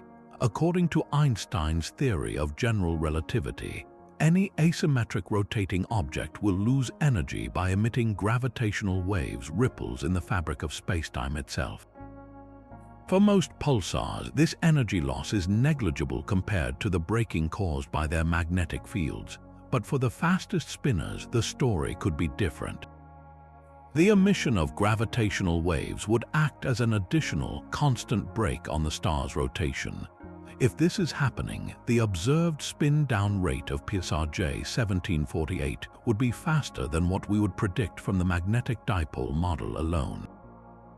Pinpointing this contribution is a major goal, as it would open a new window into the internal structure of neutron stars and provide an indirect method for studying gravitational waves. This leads to an ongoing puzzle. The breaking index for this pulsar is exceptionally difficult to measure with confidence. As we've discussed, the breaking index tells us about the physics of the spin down. A value of 3 points to a simple rotating magnet, while a lower value suggests other factors are at play, like a particle wind. For Pulsar J1748, the rapid pulse rate and the associated timing noise make it hard to determine a precise long-term value. Some analyses suggest its breaking index may be significantly lower than 3, which could be interpreted as evidence for gravitational wave emission or a strong particle wind.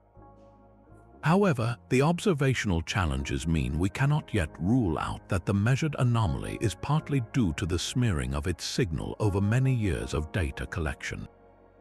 It's a classic scientific dilemma. Is the strange measurement a real physical effect or an artifact of our limited ability to observe it? This uncertainty itself is a form of anomaly, a mystery born from the star's extreme nature. Studying this fastest spinner is therefore an exercise in exploring the limits. It shows us what happens to matter under conditions that push against the theoretical maximum spin rate before a neutron star would be torn apart by centrifugal force. Its rapid pulses are a probe of both fundamental physics and astronomical technique. Every subtle irregularity in its timing could be a clue pointing toward deformed matter, rumbling space-time, or a magnetosphere operating under unprecedented stress. This pulsar is not just a record holder, it is a natural laboratory at the very edge of rotational stability, teaching us how the universe behaves when it is spun up to its absolute limit. If the Black Widow pulsar showed us that even ancient stars can glitch, then the next anomaly on our list introduces a celestial shapeshifter, an object that blurs the line between two completely different kinds of stellar corps. Meet Pulsar J1023+0038, a pulsar that has earned the nickname the Zombie for its ability to seemingly die and then return to life, transforming its entire identity in the process. This isn't a simple on-off switch like we saw with intermittent pulsars. This is a full-scale metamorphosis where the star's very source of power and its rotation rate is caught in a cosmic tug-of-war. For years, this object was a perfectly normal millisecond radio pulsar, spinning hundreds of times per second. Its energy came from its rotation, its magnetic field acting as a giant propeller that blasted out a wind of particles, creating the steady radio pulses we detected. Then, in 2013, something extraordinary happened. The radio pulses vanished, but unlike a nulling pulsar that goes quiet while still spinning down, this star didn't just go silent. It underwent a spectacular transformation, lighting up in X-rays instead. The rotation-powered radio pulsar had become an accretion-powered millisecond X-ray pulsar. It was as if a lighthouse powered by its own spinning weight suddenly shut off its lamp and instead became a blazing fire, fueled by gas falling onto it from a companion star. The key to this transformation is the delicate balance of forces in this binary system. The pulsar has a low-mass stellar companion, and for a long time, the pulsar's intense radiation and particle wind were powerful enough to push back against the companion's gravity, preventing any material from reaching its surface. The pulsar was in a radio-loud state, dominating its environment, but then the balance tipped. Perhaps the companion star swelled slightly, or the pulsar's wind weakened for a moment. Whatever the cause, a trickle of gas from the companion star managed to overcome the pulsar's defensive barrier and began to spiral inward, forming a disk of material around the neutron star. This was the moment of death for the radio pulsar. The infalling plasma is an excellent conductor, and it has a smothering effect. It shorts out the electric fields in the pulsar's magnetosphere that are essential for generating the radio beams. The lighthouse mechanism is effectively drowned out, but as the radio light dies, a new power source ignites. As this gas in the accretion disk spirals down onto the neutron star's magnetic poles, it is compressed and heated to millions of degrees, releasing a torrent of X-rays. We now see the star not as a radio lighthouse, but as a hotspot of X-ray emission, spinning with the same rapid rhythm. It is during this accretion-powered phase that we witness one of the most direct and dramatic torque transitions in astronomy. The act of accretion doesn't just make the star shine in X-rays, it also spins it up. The gas falling onto the star doesn't just carry mass, it carries a huge amount of angular momentum. Think of it like pushing a merry-go-round. Each droplet of gas hitting the surface gives the star a tiny push in the direction of its rotation. This accretion torque works against the star's natural magnetic braking, slowing its spin-down rate or even speeding it up slightly. The zombie pulsar is being revived, but in a completely different form, its rotation being manipulated by the stream of stellar material. Then, just as mysteriously as it began, the accretion can stop. The flow of gas from the companion star might decrease, or the pulsar's magnetic field and wind might violently clear out the inner accretion disk. When this happens, the smothering plasma disappears, the magnetosphere is able to re-establish itself, and the radio pulsar mechanism flickers back to life. The zombie rises again, but the transition back has a profound effect on the spin. The moment the radio emission turns back on, the magnetic braking torque slams back into effect. The pulsar's own lighthouse mechanism, which was dormant during the accretion phase, suddenly becomes the dominant force again, applying a powerful brake to the rotation. Astronomers can actually measure this sudden change in the spin-down rate, seeing the exact moment the star's engine switches from being spun up by accretion to being slowed down by its own radiation. PSR J1023 is therefore a unique natural laboratory, a single object where we can observe in real time the fundamental forces that govern the spin evolution of neutron stars throughout the universe, a perpetual dance between fire and light. We have spoken of the Vela pulsar's glitches in general terms, but to truly appreciate the scale of these events, we must focus on one specific cataclysm that stands above the rest, the Great Glitch of August 1, 1988. This was not a minor hiccup, it was a seismic convulsion of a star, an event so monumental that its data remains the Rosetta Stone for glitch research to this day. Observatories around the world were tracking Vela's impeccable rhythm when, at a precise moment, the star's pulse began to arrive microseconds earlier than expected. Within the span of a single rotation, a mere 89 milliseconds, the pulsar's rotation rate suddenly increased by about 2 parts in a million. While that number may sound small, for an object with the mass of the Sun compressed into a sphere just 20 kilometers across, this instantaneous spin-up required a release of energy equivalent to a magnitude 12 earthquake, a force that would utterly obliterate any planet.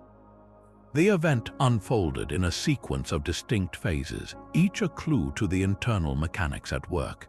The initial spin-up was virtually instantaneous, a near vertical line on a graph of frequency versus time. This is the hallmark of a sudden, catastrophic release of pent-up energy. The leading explanation points directly to a crustal starquake. For years, the pulsar's steady slowdown had been creating a growing differential between the rotational speed of the rigid outer crust and the frictionless superfluid vortex sea in the interior. The crust, under unimaginable strain, could no longer contain the stress. It fractured globally, shifting inward by a minuscule amount, perhaps just the width of a pencil lead. But for an object of such incredible density, this tiny change in the distribution of mass was enough to decrease its moment of inertia, causing the entire star to lurch forward in spin, just as a figure skater spins faster by pulling their arms in. But the story did not end with that single jump. The immediate aftermath revealed a second, slower component to the glitch. Following the instantaneous leap, the rotation rate continued to increase for a little over a minute, rising more gradually before peaking. This suggests a two-stage process. The initial quake may have been the main shock, but it was followed by a rapid aftershock sequence or the immediate, large-scale unpinning of superfluid vortices that had been freed by the crustal fracture. This brief period of continued adjustment shows that the star's interior did not reach a new equilibrium instantly. It took about 60 seconds for the full energy of the event to transfer to the observable crust.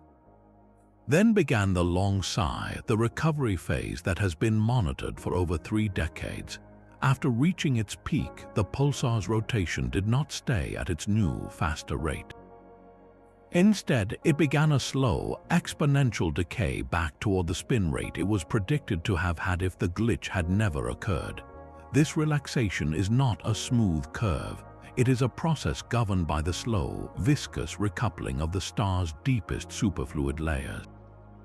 The initial glitch is thought to involve a reservoir of superfluid in the inner crust, which can transfer its momentum quickly. The decades-long recovery, however, is driven by a much more massive reservoir of superfluid in the core. This core superfluid, also spinning faster than the crust, is much more strongly pinned to the surrounding structures. It can only transfer its excess angular momentum back to the crust very slowly, acting as a gradual brake on the rotation. Even now, over 30 years later, Vela has not fully recovered to its pre-glitch rotational trend. A permanent residue remains, a testament to the fact that the Great Glitch of 1988 didn't just disturb the star, it permanently altered its internal configuration, changing the way its components interact. This single event, with its cleanly separated instant jump, rapid rise, and long-term relaxation, provides the critical timeline against which every theoretical model of the neutron star interior must be measured. It tells us unequivocally that a pulsar is a layered object with different parts responding to trauma on timescales from milliseconds to millennia. The sheer energy released during that 1988 event is the first major hurdle for any theoretical model. To make an entire neutron star, an object with more mass than our Sun, suddenly spin faster requires a staggering amount of angular momentum to be transferred in an instant. The starquake model, while elegant, starts to strain under this demand. The problem is the crust itself. The neutron star's crust, while incredibly rigid, is also thought to be relatively thin, only about a kilometer thick on a star with a radius of 10 kilometers. For a quake in this thin shell to release enough energy to account for the glitch, the crust would have to fracture on a global scale and collapse inward by a significant amount. But detailed calculations suggest that the crustal matter, under such immense gravitational pressure, may not be brittle enough to sustain fractures large enough to explain the observed jump. It's like trying to explain a massive explosion by suggesting a single pane of glass cracked. The scale just doesn't quite match up. The starquake might be the trigger, but it likely isn't the primary source of the energy. This is where the superfluid core takes center stage. The true powerhouse behind the Vela glitch is now widely believed to be the vast reservoir of angular momentum locked away in the neutron star's interior. Imagine the star's core as a colossal flywheel spinning perfectly smoothly without any friction. This is the superfluid, a quantum mechanical state of matter where countless neutrons act as a single entity flowing without any viscosity. As the pulsar's crust and the rest of the star gradually slow down over years due to magnetic braking, this superfluid core, untouched by friction, wants to keep spinning at its original faster rate. A tremendous velocity difference builds up between the two. The superfluid's vortices, the microscopic whirlpools that define its rotation, are pinned to the crystalline structures in the inner crust, preventing this stored spin energy from being transferred. The crust, in this analogy, is under immense stress, not just from its own deformation, but from desperately trying to hold back this incredibly energetic, faster spinning interior. The Great Glitch, therefore, is not just a crustal event, it is a moment of catastrophic failure in this delicate balancing act. The leading theory posits that the starquake is the crucial trigger. When the crust suddenly fractures and shifts even slightly, it disrupts the landscape of the inner crust where the superfluid vortices are pinned. This seismic event effectively shears off a vast number of these microscopic pins simultaneously. In an instant, the dam breaks. A huge portion of the superfluid, which had been rotating faster for years, is suddenly able to transfer its immense store of angular momentum to the crust. This is the colossal kick that spins up the entire star. The starquake provides the why now, but the superfluid provides the how. It's the source of the incredible energy we observe. The two-stage nature of the glitch, with its instantaneous jump followed by a rapid rise, fits beautifully with this picture. The initial crack of the quake is followed by the rapid, large-scale unpinning and outward motion of the vortex C. The size of Vela's glitches provides the strongest evidence for this core involvement. The amount of angular momentum transferred is so vast that it implies the superfluid reservoir responsible must be enormous, extending deep into the neutron star's core. Smaller, more frequent glitches, like those seen in the Crab pulsar, can be explained by the unpinning of vortices in a shallower reservoir confined to the inner crust. But Vela's monumental leaps point to a deeper, more massive source. This is a direct probe of the star's internal structure. The fact that it takes roughly 3 years to build up to each large glitch tells us about the strength of the pinning forces in Vela's older, colder interior. It takes that long for the stress to build to a critical threshold where a quake becomes inevitable. The Great Glitch of 1988 was more than a spectacular anomaly.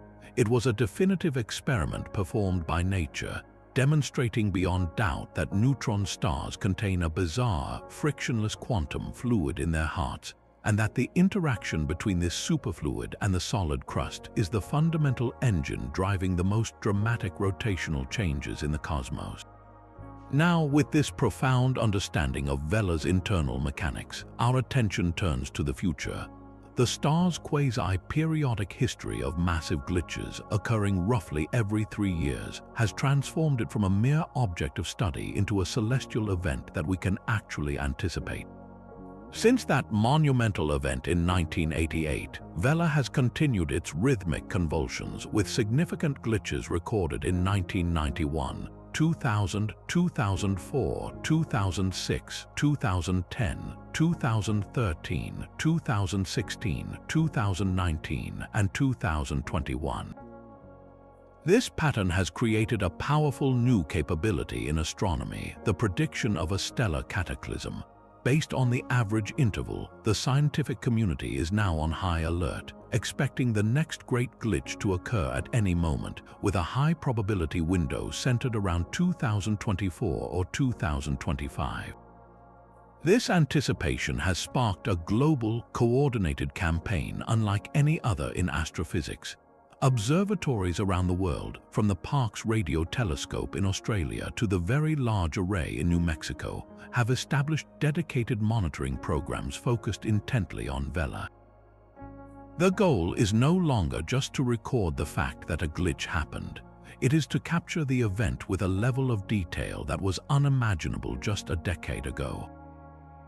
Modern digital backends can sample the pulsar signal with microsecond precision, and networks of telescopes can observe it nearly continuously, minimizing the gaps in coverage that might cause us to miss the crucial first moments. They are essentially keeping a seismometer pointed at a star, waiting for it to rumble. The scientific payoff of catching the next glitch in the act will be monumental. With this new generation of instruments, researchers hope to resolve the glitch's onset with unprecedented fidelity, potentially breaking down the instantaneous jump into even finer substructure. Could there be multiple micro-jumps within the first millisecond? Does the rapid rise over the following minute have its own distinct steps? This data would serve as a direct measurement of the propagation of the failure through the crust and the subsequent unpinning of the superfluid vortices, effectively allowing us to map the speed of sound and the fracture mechanics of neutron star matter. Furthermore, for the first time, there is a concerted effort to perform multi-wavelength observations simultaneously. As the radio telescopes record the change in rotation, space-based observatories like NAS and NICER, which is specifically designed to study neutron stars, will be trained on Vela, searching for any corresponding flash of X-rays or gamma rays. A burst of high-energy radiation coinciding with the glitch would be the smoking gun for a starquake, the direct signature of the crust cracking under strain. Beyond simply confirming existing models, the next Vela glitch offers the potential for a genuine surprise that could redirect the entire field. What if the glitch is preceded by a subtle change in the pulse profile, a hint that the magnetosphere is reacting to the building internal stress before the crust finally gives way? What if the recovery phase exhibits an entirely new behavior, perhaps an over-recovery or a previously unseen oscillation, pointing to a deeper layer of superfluid with a different coupling timescale? Each predicted glitch is an opportunity to test a specific hypothesis. Is the interval truly regular, suggesting a crustal avalanche model where stress builds to a critical threshold, or is there a random element implying a more chaotic trigger? The act of prediction itself transforms our relationship with the cosmos. Vela is no longer a distant, unknowable object. It is a laboratory with a scheduled experiment, and the entire astrophysical community is holding its breath, waiting for the universe to once again reveal its secrets in a spectacular, predictable, and earth-shattering instant. While we often think of speeding up as the hallmark of a glitch, the universe has a way of presenting us with the perfect counterpoint, and nowhere is this more evident than in the behavior of the most magnetic objects in existence, magnetos. If a typical pulsar is a powerful bar magnet, a magnetor is a magnetic field turned up to a level that defies earthly analogy. These neutron stars possess magnetic fields thousands of times stronger than even their already impressive pulsar cousins. And with that incredible magnetic power comes a bizarre and consistent anomaly. They are the universe's champion breakers, slowing down at a rate that puts all other pulsars to shame. Their rotation doesn't just gradually decline, it plummets as if the very fabric of space is grabbing hold of them. This anomalous slowdown is a direct consequence of their ferocious magnetic personalities, a signature written in their spin that reveals an energy loss mechanism far more potent than anything we see elsewhere. The standard model for how a pulsar slows down, the magnetic dipole radiation we discussed earlier, is simply not enough to explain the rapid spin down of a magnetor. For a typical pulsar, this model works reasonably well. The spinning magnetic field radiates energy away, causing a predictable and gradual braking effect. But for a magnetor, the calculated braking index based on this simple model often gives nonsensical results, pointing to the fact that a far more powerful process is at work. The key lies in what that immense magnetic field can do to its immediate environment. Instead of just passively radiating energy, a magnetor's field is so strong it actively rips the star's atmosphere apart. It can literally tear particles from the surface of the neutron star itself, creating a relentless, torrential wind of electrons and positrons accelerated to near light speeds. This stellar wind carries away a phenomenal amount of the star's rotational energy. Think of it not as a spinning magnet in a vacuum, but as a spinning magnet stuck in a vat of the universe's strongest glue. The effort of dragging this powerful particle wind through space creates an immense additional torque that acts as a super-efficient brake. But the story gets even more complex. The magnetor's magnetic field is not just a static dipolar shape. It is often thought to be a tangled, twisted mess. These twists store colossal amounts of energy, and when they relax or reconfigure through a process called magnetic reconnection, they can generate enormous electrical currents in the magnetosphere, the region of space dominated by the field. This creates a dense, turbulent plasma that can also interact with the star's rotation.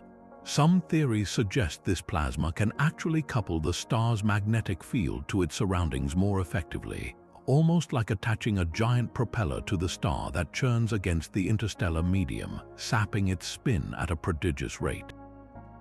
It's a combination of factors: the powerful wind and the enhanced coupling from a twisted, active magnetosphere that turns the magnetor's slowdown into an anomaly of efficiency. This intense energy loss has a dramatic effect on the life cycle of a magnetor. While a normal pulsar might spin for millions of years, a magnetor's rapid spin down means its period of high activity is relatively short-lived on a cosmic scale. Within 10,000 years or so, their rotation slows to a crawl, and their magnetic fields, while still unimaginably strong by our standards, may begin to decay. This leads to a fascinating evolutionary question. What happens to a magnetar when it grows old? Some scientists propose that magnetars are not a separate class of object, but rather a youthful phase that many neutron stars go through. A newborn neutron star might have a magnetic field strong enough to qualify as a magnetar, and for the first few millennia of its life, it would exhibit this characteristic rapid spin down and violent outbursts. Then, as it ages and slows, its field weakens, and it transitions into a more sedate, ordinary radio pulsar. This idea blurs the lines between the different families of neutron stars, suggesting that the terrifying magnetar might simply be the stormy adolescence of a celestial object that will eventually settle into a quieter adulthood. Their anomalous slowdown is therefore not just a curious behavior, it is the central engine driving their entire dramatic yet fleeting existence. Let's return to that astonishing anti-glitch of magnetar 1E2259 plus 586, because the devil and the true revelation is in the details. NASA's SWIFT satellite, which constantly scans the sky for high-energy events, was the first to catch the fireworks. On April 28, 2012, it detected a series of intense bursts of X-rays erupting from the magnetar. These weren't minor flickers, they were powerful flares signifying a massive release of energy. At almost the exact same moment, the Fermi Gamma Ray Space Telescope observed a corresponding increase in gamma-ray flux. This timing was the critical clue that linked the star's sudden slowdown directly to a violent external event. It wasn't an internal rearrangement that was causing the star to break. The star was being forcefully kicked from within. The leading explanation for this cosmic slowdown is as dramatic as the data itself: a monumental crustal rupture triggered by the magnetar's own tortured magnetic field. Imagine the magnetic field lines embedded in the star's solid crust. These aren't static ropes, they are under immense stress, constantly being twisted and sheared by the different rotation rates between the star's superfluid interior and its rigid outer shell. Over time, this stress builds up like winding a spring tighter and tighter. Eventually, the crust can no longer contain the energy. It fractures, but this isn't a simple crack. It's a catastrophic event that unshackles the magnetic field. When the crust breaks, the pent-up magnetic energy is released in an instant. This causes the field lines to violently snap and reconfigure into a new, lower energy state, a process known as magnetic reconnection. The energy released in this reconnection is what powers the observed X-ray and gamma-ray flares. But here's where the anti-glitch mechanism comes into play. This reconfiguration is so violent that it doesn't just create radiation, it acts as a colossal particle accelerator. The twisted magnetic field lines, suddenly freed, act like a slingshot, hurling a vast cloud of ionized gas, a plasma, outward from the star's surface at relativistic speeds. This expulsion of mass is the key to the slowdown. The ejected material carries with it a tremendous amount of angular momentum. In physics, angular momentum must be conserved. When the magnetar throws a part of itself away, the entire system must compensate. The act of ejecting that mass creates a reactive force that acts opposite to the star's direction of rotation, applying a powerful and instantaneous torque, a braking force that slows the spin. It's the exact opposite of a figure skater pulling their arms in to spin faster. This is the skater forcefully throwing a heavy weight away from their body, causing them to slow down abruptly. For a magnetar, the weight is a significant portion of its own atmosphere, and the resulting brake is so effective it registers as a negative glitch. This event painted a picture of a magnetar not as a passive spinner, but as a volatile object capable of self-inflicted wounds that leave a permanent mark on its rotation. While the idea of a violent mass expulsion is a compelling explanation for the anti-glitch, the extreme and bizarre nature of magnetars means scientists must consider other, equally exotic possibilities. One such alternative model suggests that the event might not have involved material being thrown out, but rather something heavy sinking in. Picture the surface of the neutron star. Over time, it might have accumulated a mound of material, perhaps faint wisps of gas captured from its surroundings or even debris left over from its supernova birth. This mound would represent a small but significant concentration of mass high above the star's equator. Now, imagine that the star's incredibly rigid crust, under the strain of its own rotation and magnetic forces, experiences a sudden shift. This shift could cause the mount to destabilize and sink, flowing down toward the star's equator and spreading out. This movement of mass would change the star's moment of inertia, a property that depends on how mass is distributed. If mass moves closer to the axis of rotation, the star spins faster, a normal glitch. But if mass moves away from the axis, as it would in this sinking scenario, the moment of inertia increases and the star must slow down to conserve angular momentum, creating the observed anti-glitch. It's akin to a figure skater, instead of throwing a weight, suddenly extending a heavy arm outward, causing an abrupt slowdown. Another intriguing theory looks inward to the chaotic dynamics of the magnetar's interior. This model proposes that the anti-glitch could have been triggered by a major internal magnetic reconnection event that did not result in a mass ejection. The magnetar's interior is a seething ocean of superfluid neutrons threaded with a tangled web of magnetic flux tubes. These flux tubes, the fundamental building blocks of the magnetic field, can become pinned to the superfluid vortices.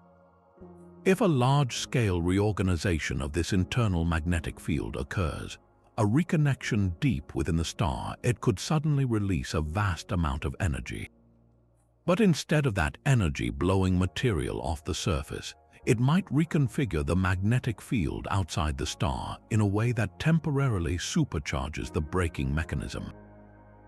The magnetic field lines exiting the star could become more open or more efficient at driving a particle wind. This would be like replacing a standard car brake with a high-performance racing brake for a brief moment. The sudden increase in external braking torque would cause an instantaneous slowdown, the anti-glitch, while the accompanying X-ray flares would be the visible signature of the magnetic energy release. The star wouldn't lose mass, it would simply apply the brakes much harder for a short time.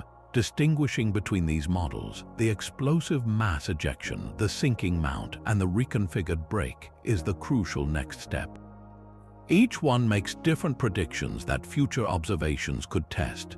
The mass ejection model would leave a telltale cloud of material expanding away from the star, which might be detectable as a temporary nebula or a specific signature in the star's radio emission.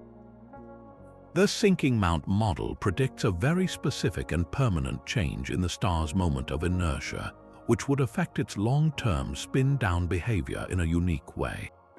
The internal reconnection model, meanwhile, might predict a different pattern of high-energy emission during the event or a specific relaxation back to the pre-glitch braking strength.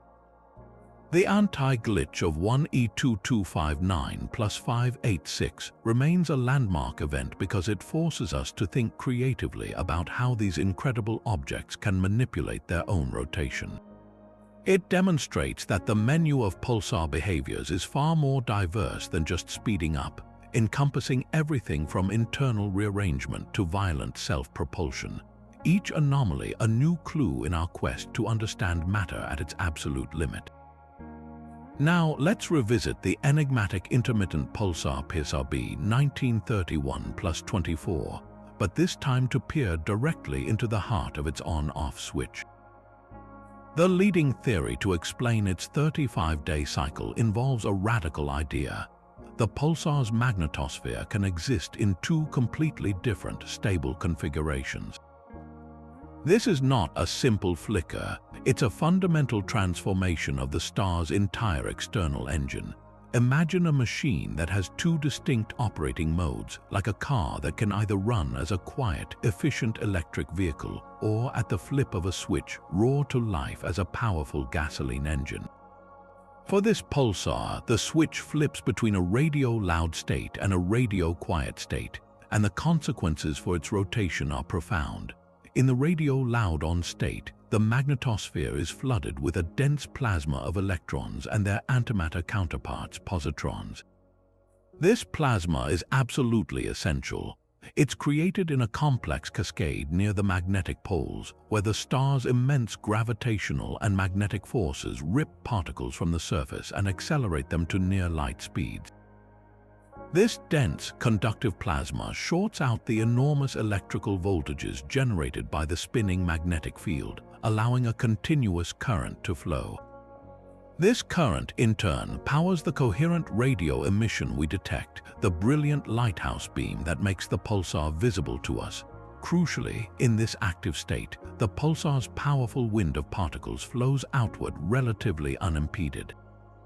This wind carries away rotational energy, applying a steady, predictable braking torque that causes the star to slow down at the rate we measure when it's on. Then the switch flips, the pulsar transitions to its radio quiet-off state. The prevailing model suggests that this happens when the supply of plasma from the star's surface is suddenly choked off. The process that pulls particles into the magnetosphere, known as space-charge limited flow, may become unstable. It's like a fuel line to an engine getting clogged. Without a continuous supply of new particles, the pair production cascade that fills the magnetosphere with plasma sputters and dies. The magnetosphere effectively empties out. With no plasma to carry the currents, the radio emission mechanism shuts down completely. The lighthouse goes dark, but the change isn't just about what we see. It fundamentally alters the physical forces acting on the star. This is where the mystery of the changing spin-down rate is solved. In the radio-quiet state, the magnetosphere is a vastly different environment. It's no longer a plasma-filled chamber efficiently producing a wind. Instead, it's thought to be in a more disorganized or perhaps even a collapsed state. In this configuration, the magnetic field lines may become more effectively open, connecting directly to the interstellar medium. This allows for a much stronger coupling between the star's rotation and its surroundings. It's the difference between trying to slow down by waving your hand through air versus waving it through thick oil. The increased resistance in the off state creates a dramatically stronger braking torque. This is why the pulsar slows down much faster when we can't see it. Its own engine is applying a more powerful brake. The change in spin down is a direct measurement of this change in the external torque. After about 30 days of this enhanced braking, something, perhaps a buildup of electrical stress or a minor internal fluctuation, triggers the magnetosphere to reconfigure back to its plasma-filled, radio-loud state. The plasma supply reignites, the radio beams turn back on, and the braking torque returns to its weaker, standard value, beginning the cycle anew.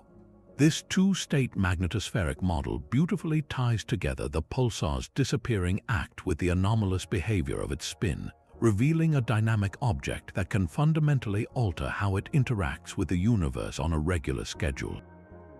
While the magnetospheric switching model provides a compelling internal explanation for PSRB 1931's strange behavior, there is an equally fascinating alternative that looks not inward but outward into the space surrounding the pulsar.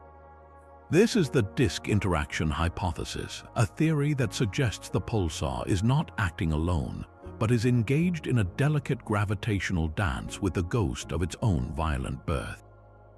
The idea is that this neutron star might be surrounded by a precessing disk of material, a fallback disk composed of debris that did not achieve escape velocity during the original supernova explosion.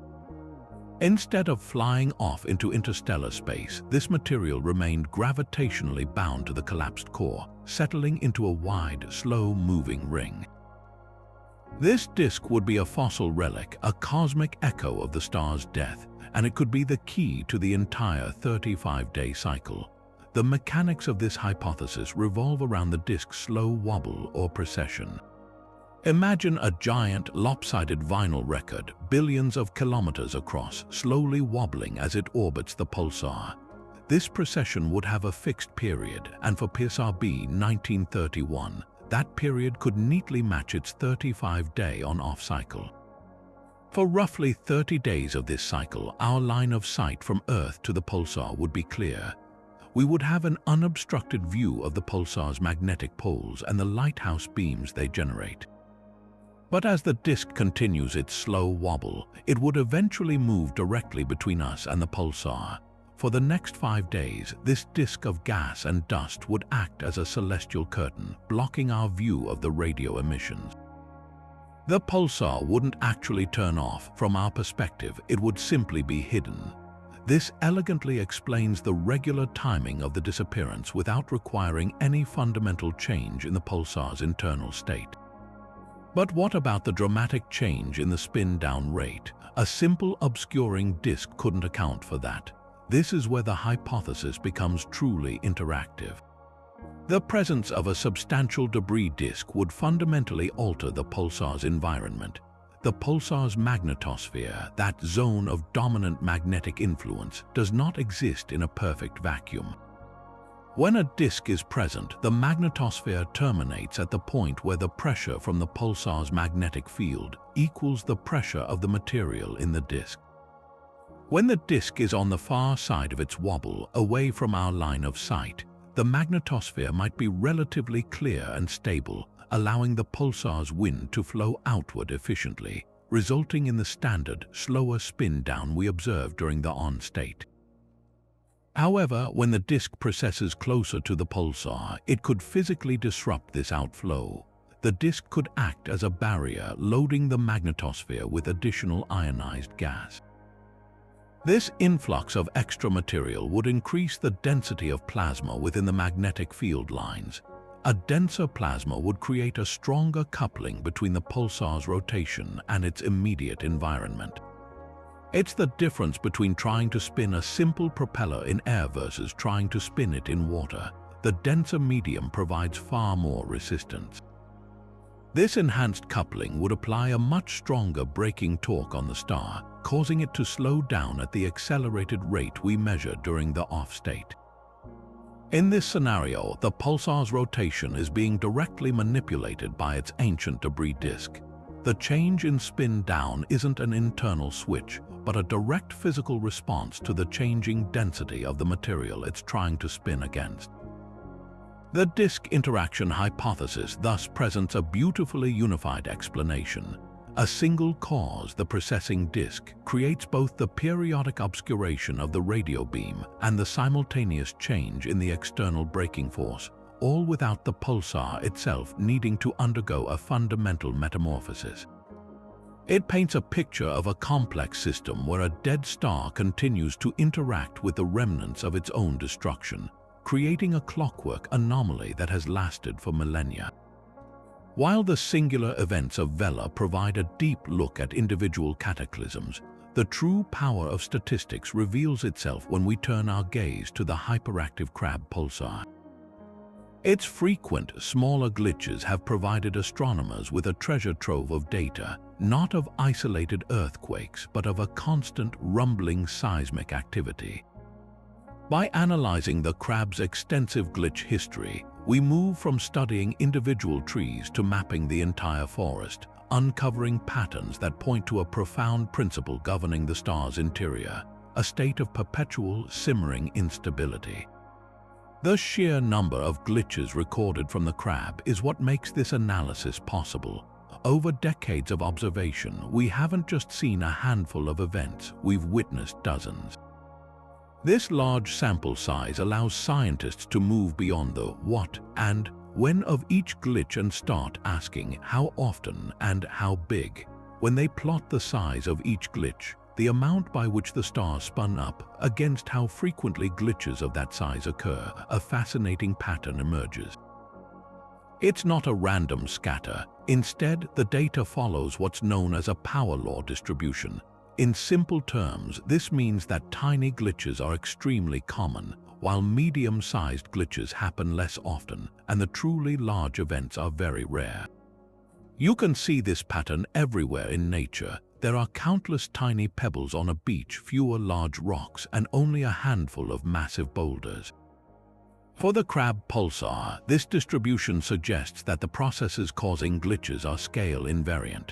The same underlying mechanism that produces a minuscule, almost imperceptible hiccup could, in principle, also produce a giant leap. It's just that the conditions required for a large event come together much less frequently. This statistical signature is the key that unlocks a revolutionary way of thinking about the neutron star's interior. The power law distribution is the classic hallmark of a system in a state known as self-organized criticality. Imagine a classic experiment dropping grains of sand one by one onto a flat surface. Initially, the grains just form a small pile, but as you continue adding sand, the pile grows steeper and steeper. It reaches a point where it is maximally stable, yet perpetually on the verge of collapse. This is the critical state. The addition of a single grain can have no effect, or it can trigger a tiny avalanche that reshapes a small part of the slope, or if the pile is perfectly poised, it can cause a massive slide that reorganizes the entire system. The system has organized itself into this precarious, critical state through the simple, steady input of energy, in this case the adding of sand. Now translate this idea to the crab pulsar. The steady input of energy is the star's gradual spin down.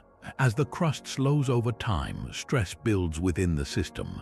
The strain on the crustal lattice and the velocity difference between the crust and the superfluid. The star's interior naturally evolves toward a critical point where it is poised on the brink of failure.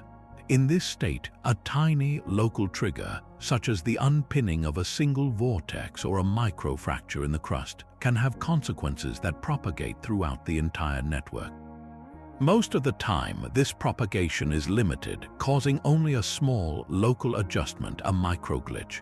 But occasionally, the trigger will set off a chain reaction, a cascading failure where the unpinning of one vortex bundle causes its neighbors to unpin, leading to an avalanche that unlocks a vast reservoir of angular momentum, resulting in a large glitch. The system doesn't have a separate mechanism for small and large events. They are all part of the same spectrum, emerging naturally from a complex system constantly tuning itself to the edge of instability. This model of self-organized criticality provides a powerful framework that beautifully explains the contrasting behaviors of the crab and Vela pulsars. The crab, being young and hot, has a turbulent, jostling interior where the pins holding the superfluid vortices are relatively weak and easily disturbed.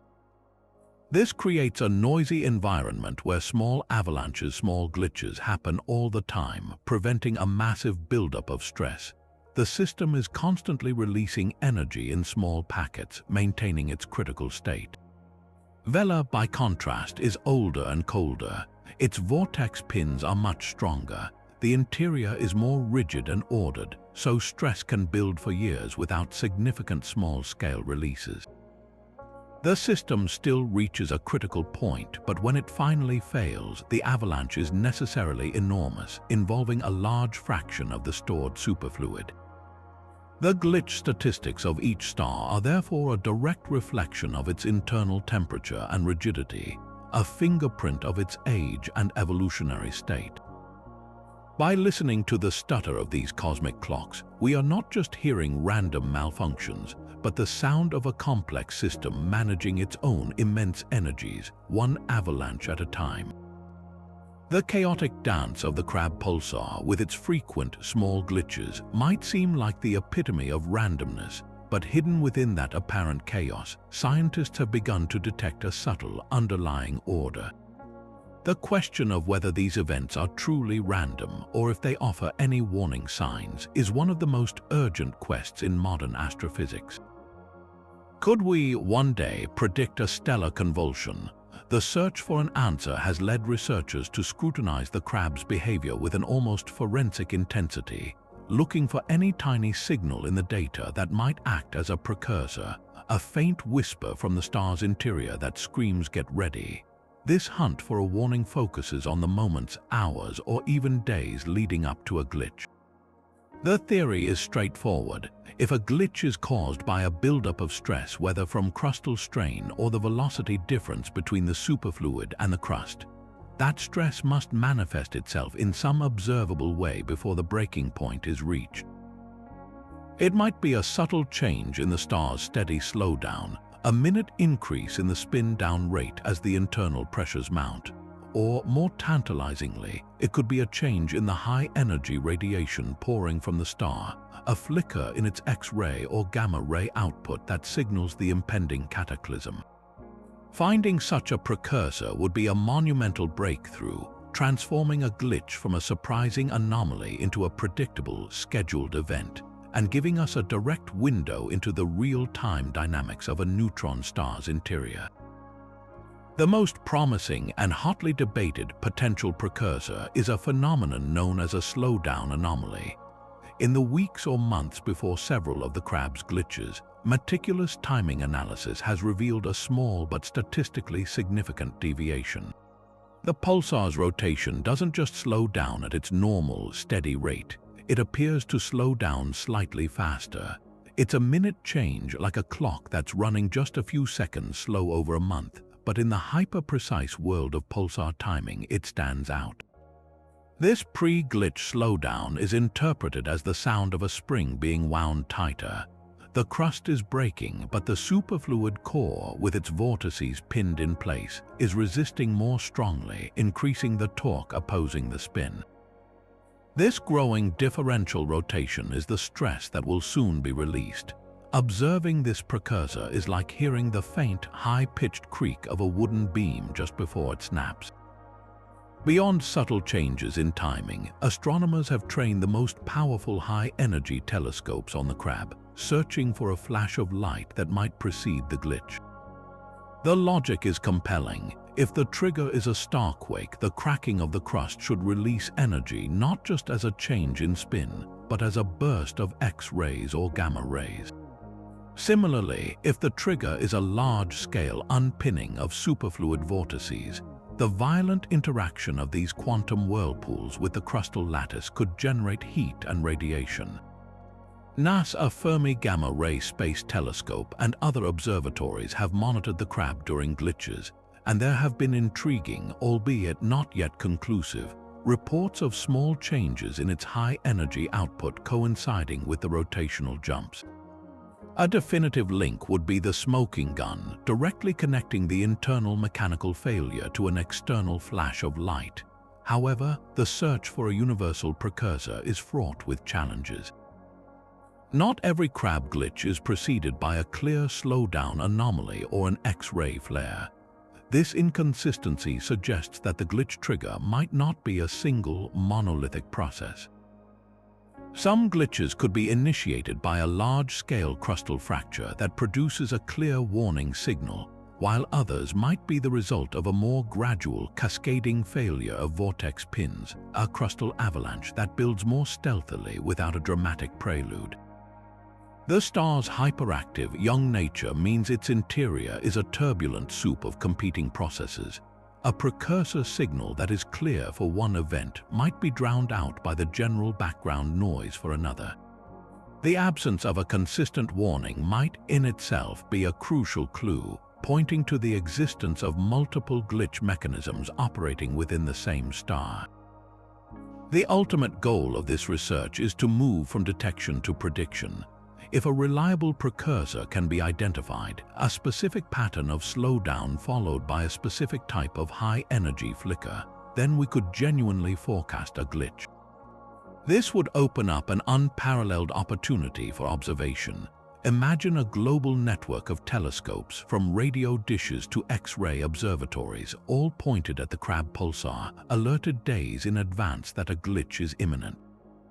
They would capture the event with uninterrupted coverage, measuring the instant of the spin up with microsecond precision and simultaneously recording the full spectrum of light released. This rich dataset would allow scientists to distinguish between competing glitch models with unprecedented clarity, finally answering whether the trigger is a quake, an avalanche, or something entirely more exotic.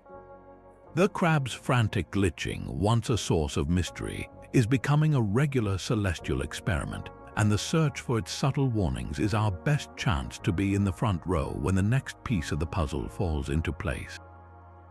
But to truly appreciate the unique character of a mature pulsar like Vela, we must first understand the chaotic nursery where these cosmic clocks are born. This brings us to the enigmatic behavior of the youngest neutron stars, objects still nestled within the glowing, expanding clouds of their own supernova remnants. Pulsars like the one at the heart of KESS 75 offer a stark contrast to the predictable rhythms of their older cousins.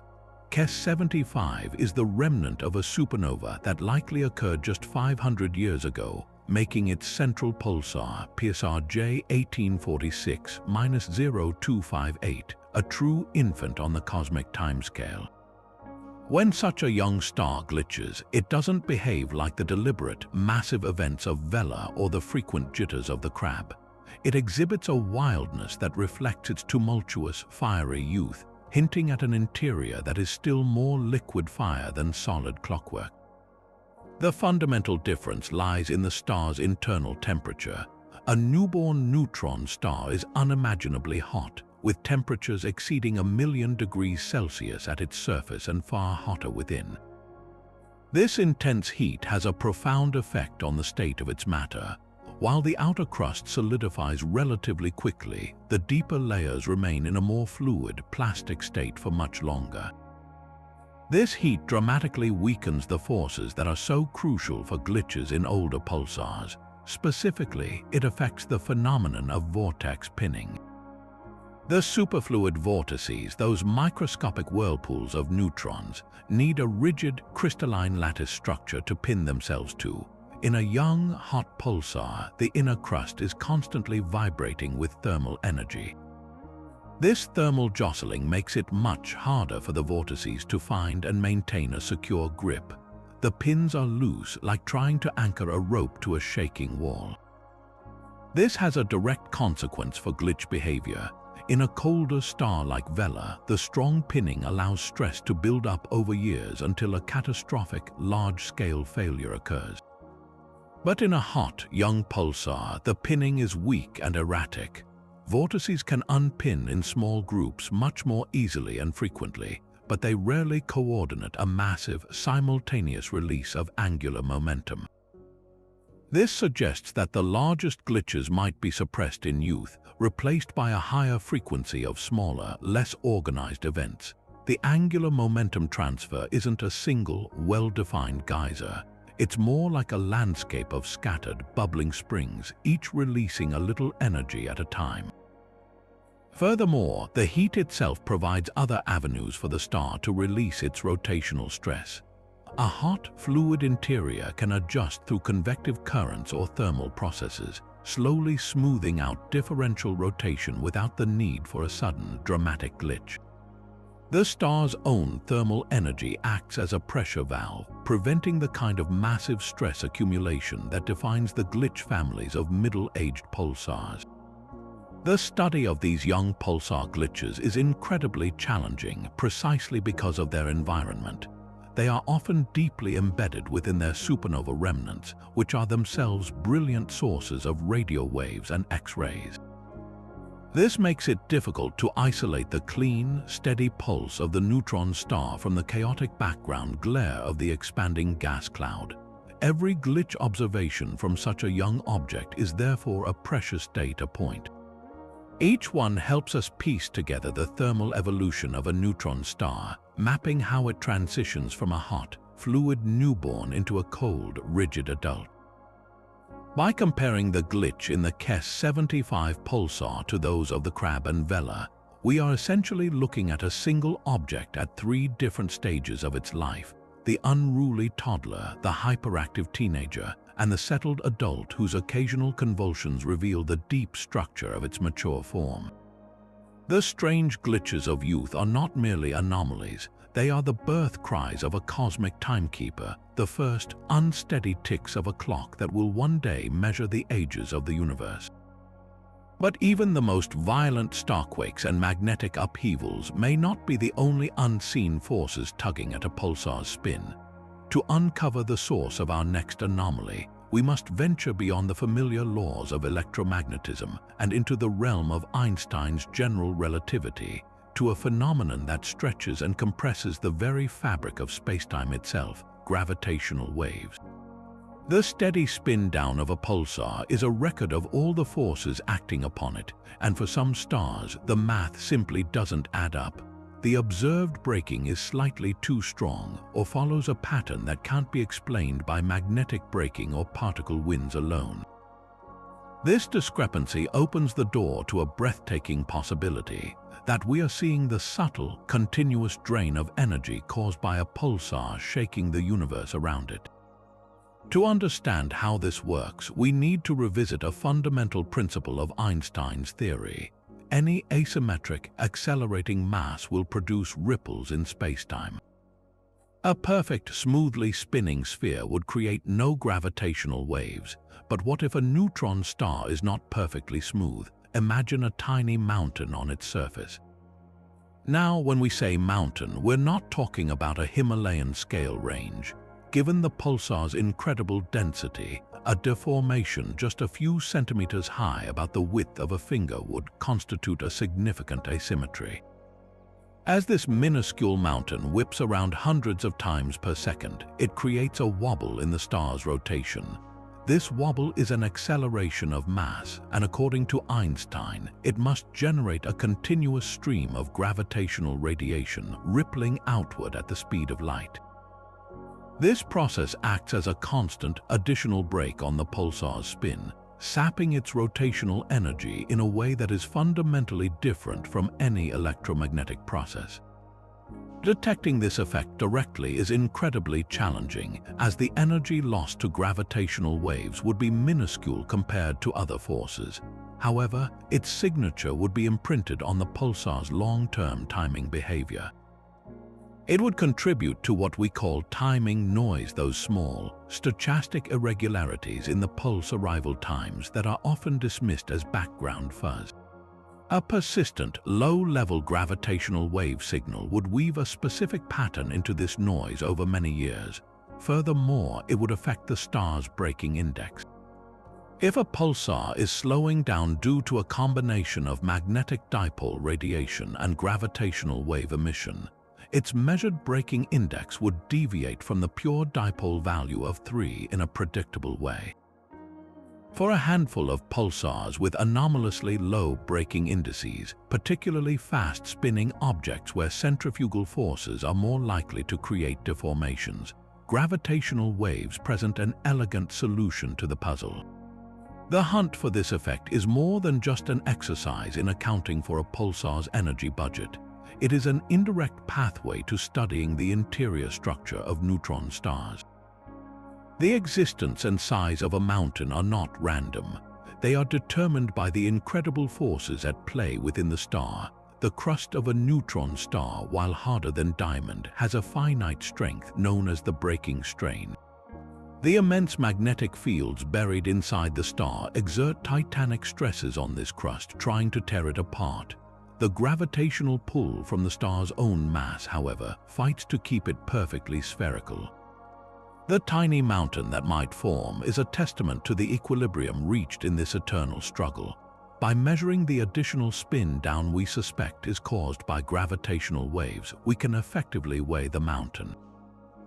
This, in turn, gives us a direct measure of the maximum strain the neutron star crust can withstand before fracturing, a fundamental property of matter under conditions of density that can never be recreated on Earth. This pursuit connects the microscopic world of nuclear physics to the cosmic scale of gravitational wave astronomy. While ground-based observatories like LIGO and Virgo are listening for the catastrophic collisions of black holes and neutron stars, the precise timing of a solitary pulsar acts as a detector for a completely different kind of signal, the steady, faint hum of a rotating asymmetric star. Finding conclusive evidence for this anomaly would be a monumental achievement. It would confirm that pulsars are not just lighthouses and clocks, but also natural laboratories for fundamental physics, their quiet ticks carrying encoded information about the nature of gravity, the strength of ultra-dense matter, and the hidden topography of the most exotic objects in the universe. All of these individual anomalies, from the smallest microglitch to the most colossal starquake, are more than just isolated cosmic curiosities. They are pieces of a grander puzzle, and solving that puzzle has become one of the most urgent goals in modern astrophysics. This brings us to the 40th and final anomaly on our list, a mystery that is not about a single star, but about the very fabric of the cosmos and our ability to use these stellar clocks to listen to its deepest hum. We are on the cusp of opening an entirely new window on the universe through the efforts of the International Pulsar Timing Array, a global collaboration that uses a network of the most stable millisecond pulsars as a galaxy-sized gravitational wave detector. The concept is as brilliant as it is ambitious. Gravitational waves, the ripples in spacetime predicted by Einstein, come in different frequencies. The ground-based detectors like LIGO are sensitive to the high-frequency waves from the merger of stellar mass black holes, events that last for mere seconds. But the universe should be filled with a constant, low-frequency rumble, a gravitational wave background generated by the orbital dance of supermassive black hole binaries at the hearts of distant galaxies. These waves have wavelengths so long they could span the entire solar system, and their oscillations are so slow that a single wave might take years or even decades to pass by. No man-made instrument could ever be large enough to detect them, but nature has provided us with the perfect tool, a network of pulsars scattered across the galaxy. The strategy is to monitor dozens of these ultra-stable millisecond pulsars with incredible precision, creating a timing array. As a low-frequency gravitational wave passes through the galaxy, it will minutely stretch and compress the fabric of space between the Earth and each pulsar. This will cause the arrival time of the pulses to shift in a specific, correlated pattern across the entire array. Some pulses will arrive slightly early, others slightly late, in a way that depends on the pulsar's position in the sky relative to the wave source. By carefully analyzing these tiny timing deviations across many pulsars over many years, scientists hope to tease out the faint signature of the gravitational wave background from the data. It is an attempt to hear the universe's deepest bass note, a sound that has been playing since the first galaxies merged. This is where our 40 anomalies become not just interesting, but absolutely critical. For this experiment to work, every other possible cause for a timing deviation must be understood and modeled with exquisite accuracy. The faint signal of a passing gravitational wave is expected to be buried deep within a sea of noise. And the most significant source of that noise is the intrinsic rotational instability of the pulsars themselves. A glitch in just one of the key pulsars in the array, if not perfectly accounted for, could masquerade as the correlated signal we are desperately searching for. It would be like trying to listen for a distant whisper in a quiet room, only to have one of the floorboards creak loudly and unpredictably. An unmodeled glitch doesn't just add random noise, it can create a false pattern that mimics the very signal we are trying to detect, leading to a false discovery, or it can completely swamp the whisper-thin wave, rendering it invisible. Therefore, the success of pulsar timing arrays hinges on our deep understanding of neutron star interiors. Every glitch model we've discussed, the starquakes, the vortex unpinning, the superfluid turbulence, isn't just theoretical physics anymore. It is essential data analysis. Before scientists can claim a detection of gravitational waves, they must first run sophisticated algorithms that subtract the predicted rotational behavior of each pulsar from the timing data. They must be able to say with high confidence that a timing residual is not due to a post-glitch recovery, a mode change, or the slow build-up to the next microglitch. They need to know the voice of each pulsar so well that they can recognize when something else is speaking. The decades spent studying the Vela and Crab pulsars and all the other anomalies we've catalogued have provided the foundational knowledge required to build these noise models. We are essentially creating a cosmic filter tuned to remove the sound of the clocks themselves so that we can finally hear the music of the universe playing in the background. The journey to understand why a pulsar's tick stutters has become the key to unlocking one of the greatest discoveries of the 21st century. And so, after this journey through 40 cosmic stutters and stellar convulsions, a breathtaking pattern emerges, not of simplicity but of profound diversity. We have witnessed the colossal, predictable starquakes of the Vela pulsar, the frantic, tiny hiccups of the youthful crab, and the silent glitches that whisper only in X-rays. We have seen pulsars that vanish for weeks, stars that slam on the brakes in anti-glitches, and ancient millisecond pulsars that glitch against all odds. Each anomaly, from the dramatic to the subtle, is a unique language, a dialect spoken by the neutron star that reveals the specific conditions deep within its interior. This is not a collection of random malfunctions in the universe's clocks. It is a rich taxonomy of behavior, a direct window into the physics of matter under gravitational pressures so intense that a single teaspoonful would weigh billions of tons. These events are far more than mere celestial curiosities. They are our most vital probes into a realm forever beyond the reach of any laboratory. Every glitch, every null, every change in a breaking index is an experiment performed by nature at the absolute extreme. The sudden spin-up of a giant glitch measures the strength of a neutron star's crust. The long, slow recovery that follows maps the viscosity of its superfluid core. The silent glitch tells us that some internal dramas are hidden from plain sight, while the intermittent pulsar shows us the precise threshold where a cosmic lighthouse flickers and dies. By deciphering these rotational mysteries, we are not just learning about distant stars, we are conducting fundamental physics.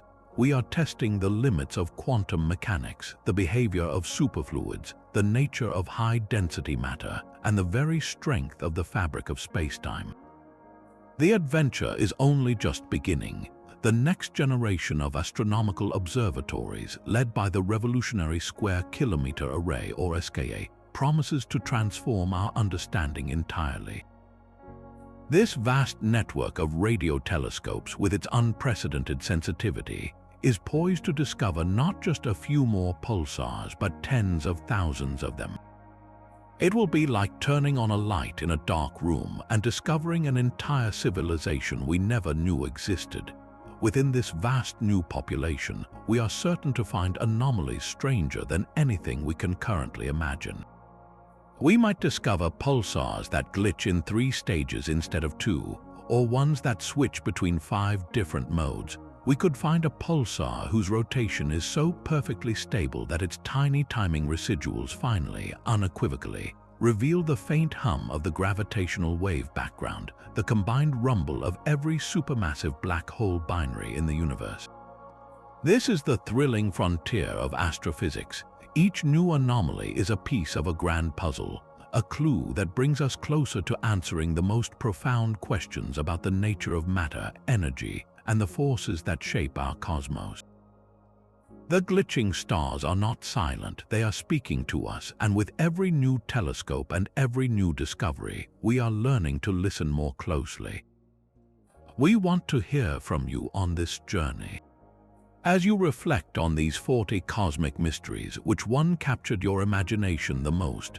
Was it the zombie pulsar that dies and returns to life, the magnetor that throws part of itself into space to slow down, or the silent glitch that hid in plain sight? Let us know in the comments below. Your curiosity is part of what drives this incredible exploration.